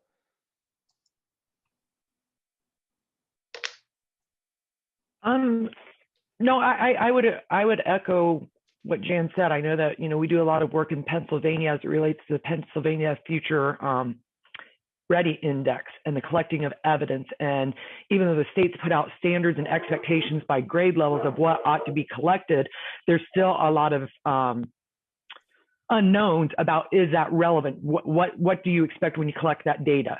What are you going to then use the data for, other than the fact that yes, you have the data? And so I think that that's true, that there's a lot of data collection, but it's not known how do we use the data to inform either changes in the process or improvements in the program, or what kind of outcomes are we looking at? They're more point in time measures, if you will. No, and I understand, and especially if you're incorporating it from such an early stage, it takes a long time to figure out, if you have someone in middle school, of where that actual return on investment hits. Until they get through a lot of that process. So I think, that's part of the part here too, I think, is that as we roll out these career development technologies, in essence, I think we're still kind of in that earlier, stage of figuring out how to use it and how to implement it, like you're saying. I know that there's a lot of examples, and there are a lot of great districts and states that are already starting to implement this and incorporate it. And I just invite everybody, because we're going to wrap up here soon and the policy committee is going to come back in just a moment. I want to thank Jim from NEPRIS for your time. I appreciate it. Catherine from Headed 2, I appreciate it. Todd Bloom with Western Governors University, thank you for all your guidance and leadership. Mark, thanks for your input. And Jan, again, thank you for stepping up and helping facilitate one of those sessions. I do encourage all of you, again, this conversation, as much as it was short, it doesn't have to end here. Right. I think we're having some really good, fruitful conversations through the technology committee. We'd like to incorporate some different angles and different intermediaries, if you will, in that conversation. So we really can create this whole encompassing dialogue and dialect moving forward. So, if you'd like to participate or be a part of it, if you have some resources that you would like to share, we have kind of a working document for the committee. Don't hesitate to email me. I'm going to put that in here. And Robin, I know, made a comment in here of accessibility and broadband is certainly a large topic of conversation for career development technology as well too. And I think that's something that we'll continue to tackle. So as again, as mentioned, we'll be working to figure out where are the avenues that we can best address and provide some guidance and feedback. And a lot of that comes from all of you. We appreciate all your insight, and we'll take these notes, bring it to the committee and see where we can create some action items for ourselves to assist all of you through a lot of this navigation yourself. So I appreciate it very much. I'm going to go ahead and bring the policy committee back in the room. So just bear with us all for a moment. Or Todd, is there anything you'd like to mention here, as we get ready to bring the policy committee back on? Nothing that you haven't already mentioned, Spencer. Thanks for wrapping it up. No problem. So here it goes. We're bringing it back. So they have 30 seconds to give back. So everybody can take a breath, and enjoy themselves. I'm very much looking forward to this next session. The Quality Industry Certifications Committee, led by David Wilcox as the chairman, and the guidance of Leo Reddy and many of the members of that committee, have put together quite an extraordinary and extensive list of quality assurance guidelines for national industry certification bodies. So, we've released the document, and as many of you, I hope, have seen, and we will be really diving deeper into that of where we came to those conclusions, who was involved in those decisions, and kind of what are the next steps as to where we can go with that list. So, like I said, we'll be back in just a moment with the policy committee. Dave and Leo, I'm going to bring you guys to the forefront here, just as we get going. Can you hear me, Spencer? I can, yes. Leo, Okay. we're going to bring you too. I'm in also, I think, Spencer. It's Leo. You're welcome. I'm just, as the policy committee comes back in, I just want to give one more time, just, thank you everybody who took part in the workshop. John, if there's one takeaway that you want to give away from this policy committee before we hand it off to Dave and Leo here, what do you got for me? If John Stanford is, I'm not sure if he's back in yet. Brian, No, not back in. Brian, I'm gonna pass it to you, since you're the chairman of the board or the committee there.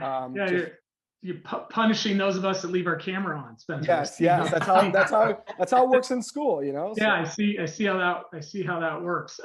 No, John led us through a great conversation about different dimensions of the policies that are impactful for both the workforce and education systems. We talked a lot about cooperation and coordination and alignment that needs to take place between federal, state, and local issues, both around thinking about funding and then flexibility in pathways for students to explore the different things that they're interested in, but also have the ability to build lifelong careers as opposed to just get stuck in a job. So lots of good conversation there as well. Appreciate it.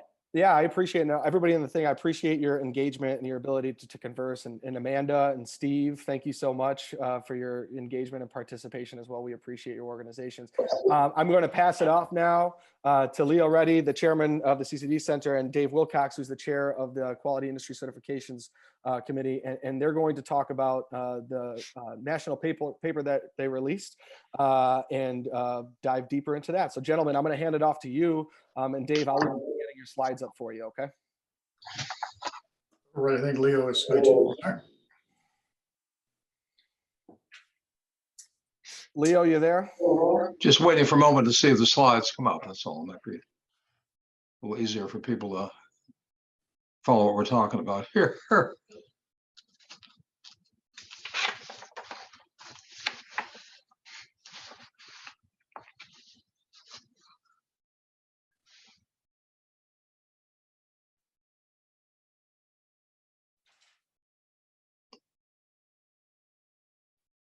That's it. Fine. Thank you very much. Maybe Spencer, if you'd go to the next slide. I'm going to give a little conversation. I'm going to start off the conversation with this topic. I must say, listening to the conversation so far today has been fascinating conversations. There have been frequent references to certifications, certificates, particularly certifications of value, certifications in demand, all those terms. And we agree with all those things. And in our white paper, we specifically say that all students should have access to high quality industry certifications. There's a lot of terminology and nomenclature, but in the real world, what we really have out here is kind of a Wild West, if I can use Roy Swift's term for it. Certifications have become more and more popular. They're recognized by helping people to get ready for work without having to go to a 2 or 4 year college and all kinds of things. And there's interest also in the Hill, very strong interest in modifying Pell so that people can get access to Pell funding for a non-degree credential, which would be quite a change also and really open up credentialing to millions of people. So there's reasons why they're growing in popularity. I was also interested in reading the President's American Families Plan, which has quite a lot of detail in his education initiative, where he equates certification with degrees, post-secondary certification, certificates, and degrees. So again, another example of the fact that certificates have come to the fore. But for people who've been in this business a long time, you know, and who really know all the different programs involved in this, we think it's really become urgent to really put some meaning around this concept of high quality credentials. We're still working in the world where we have credentials engine is talking about hundreds of thousands of credentials. You go to the Department of Labor, and they're talking about 5,000 or 6,000 industry certifications. But given this center's particular focus on the student finding a career pathway and advisors who are advising these students, these tools I can't be convinced are useful. How can you just tell advisors there are hundreds of thousands of credentials, or tell students there are 5,000? Where are they going to go to find out more information? How do you find out what the quality is of these different things? A lot of these other regimes don't really have any meaningful quality criteria whatsoever, as in credentials engine, and very, very weak also in the career pathway. So what we decided to do as an industry-led group was to get industry back into this picture. And we remembered, and certainly from my own experience, that under the mid-1990s National Skills Standards Board, the whole thing was certainly guided by the board in terms of the methodology, the nomenclature, but the content was 100% industry. 100% industry. No one was allowed to define anything in terms of a standard, for example, it wasn't defined by industry. And people in industry are doing the frontline work. The credential, the whole idea of the certification was defined entirely by industry. So we thought there was time to get industry back in the saddle. And an ideal person to help us do this was Dave Wilcox, who was a very well-known figure in this whole world and was at one time the deputy executive director of the National Skills Standards Board.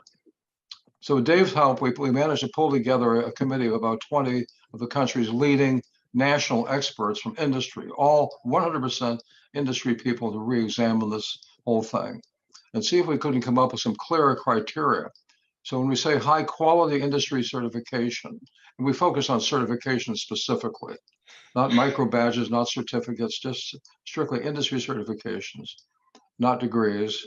What are some reasonable criteria that industry would establish? And that was kind of the rationale behind this. And the result was that we did succeed in pulling together a marvelous committee of really very, very strong people in this field, first-class experts, many with quite different views.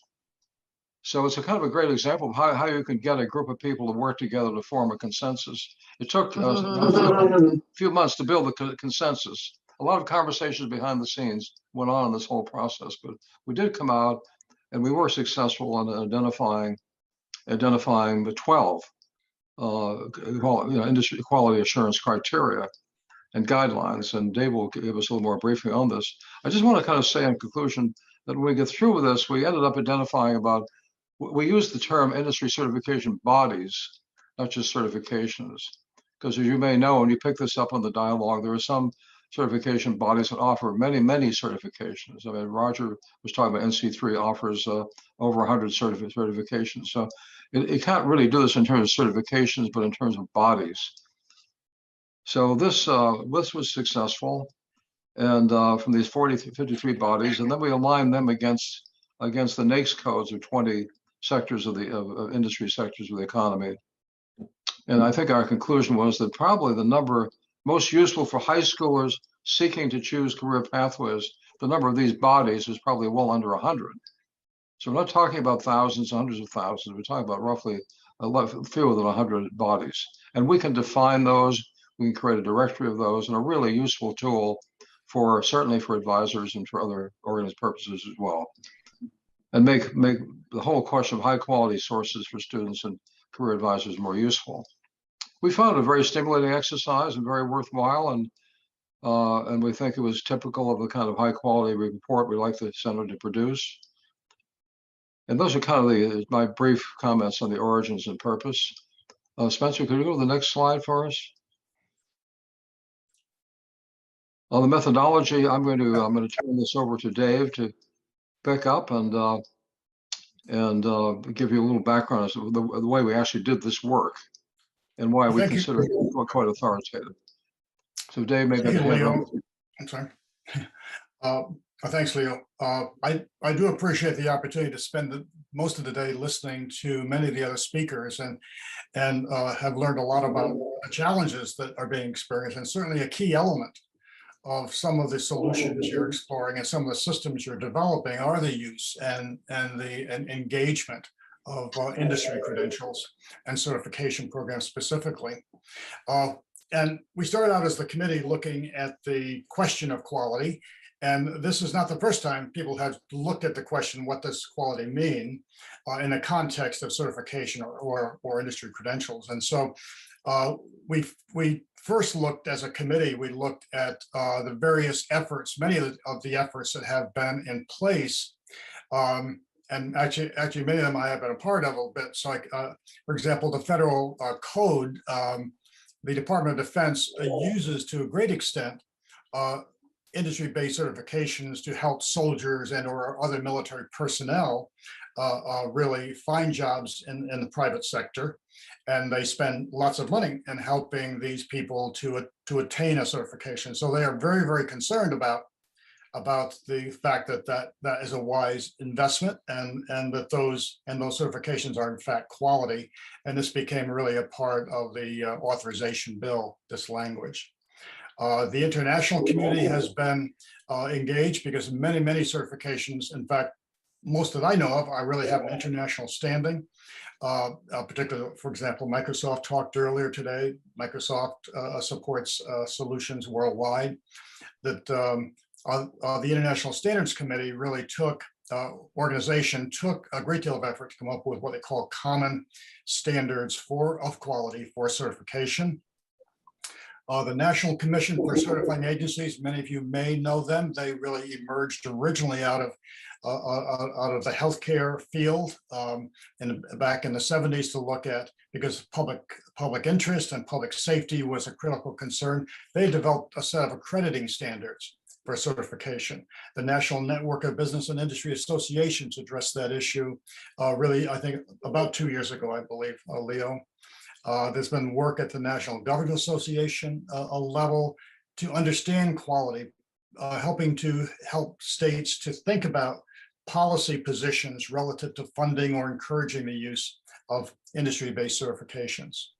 There are, of course, once you start measuring people and measuring their skills and knowledge, you want to really address that from a very professional point of view. And so the American Psychological Association has really looked for quite a while at developing quality assessments, quality testing, to avoid matters such as adverse impact and those kinds of matters. And of course, PSYOP with their psychometric practices. So we looked at these resources and drew what we thought might be some common perspectives, because certification does take on different forms and are used in different contexts. Quality here, in our perspective, is quality in the context of career guidance.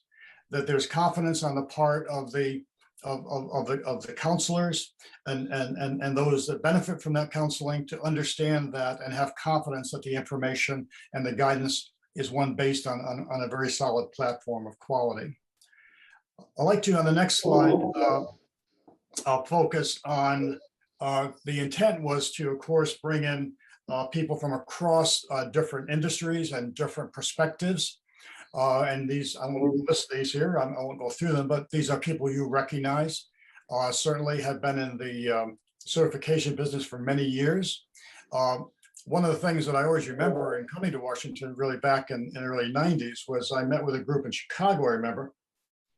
And they said, well, if you want a certification, give us 2 weeks and we'll have one. So there has been over time an attempt to move away from on-the-spot development or sometimes careless development, or at least not well validated information to guide the basis for the certifications. And these are groups that all of you probably recognize in some way, and there are a few others as well that have a whole family of certifications that they offer to individuals and serve their industries as a result. As Leo mentioned, coming out of this discussion, which took several months, and there are different perspectives. I mean, this is not a topic that is always simple, as most topics are not. Once you dig, the deeper you dig, the more complicated it becomes sometimes.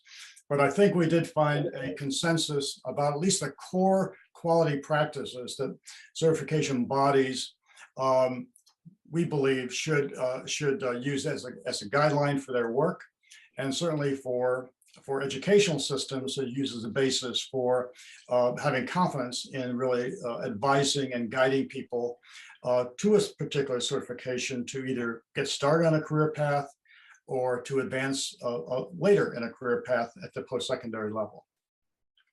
The next two slides really talk about the guidelines, and I'm not going to go into a great deal of detail here. You can thank me. This is last session of the day, so you want to certainly, but I'll give you the highlight theme really of the guidelines is, and this is something that the National Skills Standards Board really stressed really directly, is that the basic core underlying objectives and data that really are the basis for the certification program are built on fairly rigorous protocols and certainly are industry-wide validated. In other words, they're not defined for a region, for a locality.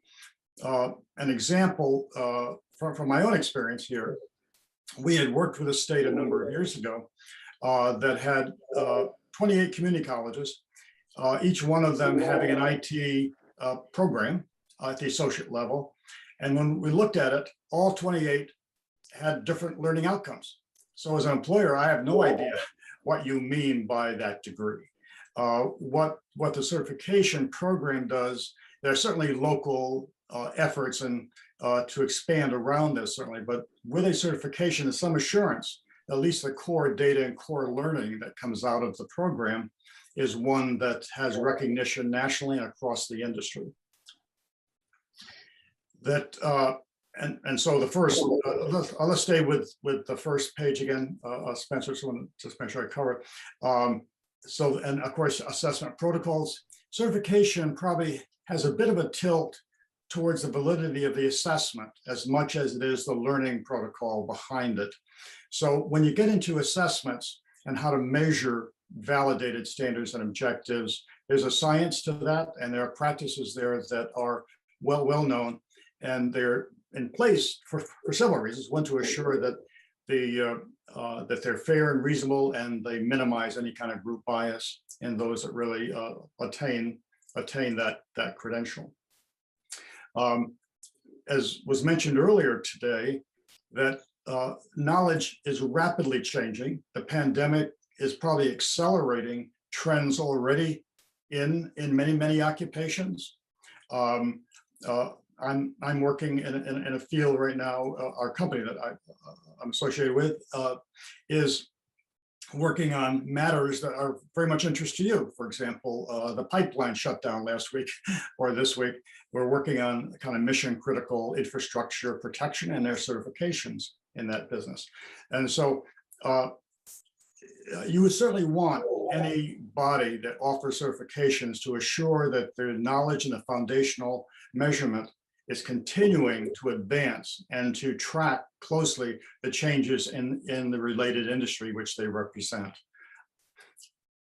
And that there is information available through websites, through handbooks and other forms, that they're fully transparent, so that high schools, community colleges, or others that want to provide training related to that would have access to that and help prepare people for preparing for a certification program. I think they're all kind of reasonable. They're all based on tested practices. And let's move on then to the second grouping there, Spencer. Make sure I'm staying on my timeline here. And of course, a major issue here is that they are recognized by employers. Now, there's a number of dimensions to recognition, even though one is, of course, that they are created from experts within the industry, validated by experts within the industry, but also the human capital employment side of the industry is starting to review them and see them as opportunities to provide hiring preferences in most cases, to help persons get jobs and to get faster and quicker access to both a job and to a potential career pipeline or pathway. This is more an administrative or management question. Guideline number 6 is no certification body can probably guarantee they'll be around forever, but you certainly hope that their internal management practices and goals and objectives show sustainability, so that persons that become certified and those that recommend certification to students are sure that this is not going to be ending soon, that will continue to have recognition within the industry and therefore valuable really for the guidance function. That we certainly are looking to assure that the body requires programs that are recognized and accepted by employers nationwide, that students have access to maybe training educational systems across the country that can help prepare them for certification and the assessments related to that. And access to assessment is also essential. It can't be just one test site somewhere in the country. It's really national access. One of an interesting anecdote here, I was talking to the economic development leader in Hawaii. And of course, they build their business largely on, their economic business really on tourism and enjoyment, but they want to move into becoming a creator of IT and professional workforce. One thing the pandemic created was an opportunity to have all the IT professionals reside in Hawaii, live a great life, and serve any company in the world. So they're saying you can live here, but because of modern technology, you can become a valuable asset to companies in Michigan or Iowa or Virginia. That means that these programs have to have international recognition, at least nationwide from our perspective here. Certainly, industry bodies, industry associations, those that have some authority or some respect within the relevant industries are willing to take on a responsibility for endorsing or recommending or at least providing valuable information to the actual industry sector enterprises themselves, because they need guidance as much as anyone else. There are many, many companies in manufacturing, for example, that are just learning about certification, so that there is a need here to provide support also for the industry side as they modernize or shift their their preparation and their hiring and their talent pipeline development. If we look at the next one, I think this is the last 4, 9 through 12, if I divided that right.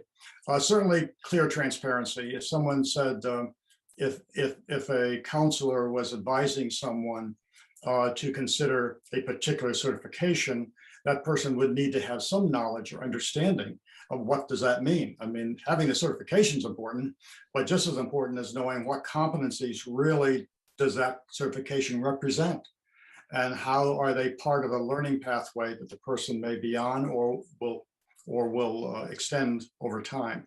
So transparency to the greatest possible degree. And most certification bodies, I know CompTIA I worked with many years, they publish all of their objectives. I think MSSC does that as well. This is to make sure that there's clear transparency about what that certification really means, other than just the title. And you can also build internships, build apprenticeship programs. So many people are now building it into an apprenticeship program. Sometimes there's an independence between the formal learning side and the relevant assessment. If you have a learning component, one of the concerns is sometimes one of the rationale for the ISO 17024 was you don't want to be, and of course you're all educators, many of you are educators, so you don't want to be teaching just for the text. You want to be teaching a body of knowledge in which a person learns and can translate that into the requirements of an assessment. And we encourage the bodies to be part of research projects. Some will have resources to do their own research in terms of documenting and publishing positive outcomes. Some don't have that level of resource, but at least we're asking at the minimum that the governing body of the certification body encourages participation in that kind of research, whether it be a federal research or state level research in terms of evidencing value, higher rates of employment and wages, and also showing evidence that this really does advance those persons that have an interest in a particular career or enter a particular industry. Now, the resources we listed earlier under methodology, this is the accrediting bodies, the work that was published by the Department of Defense.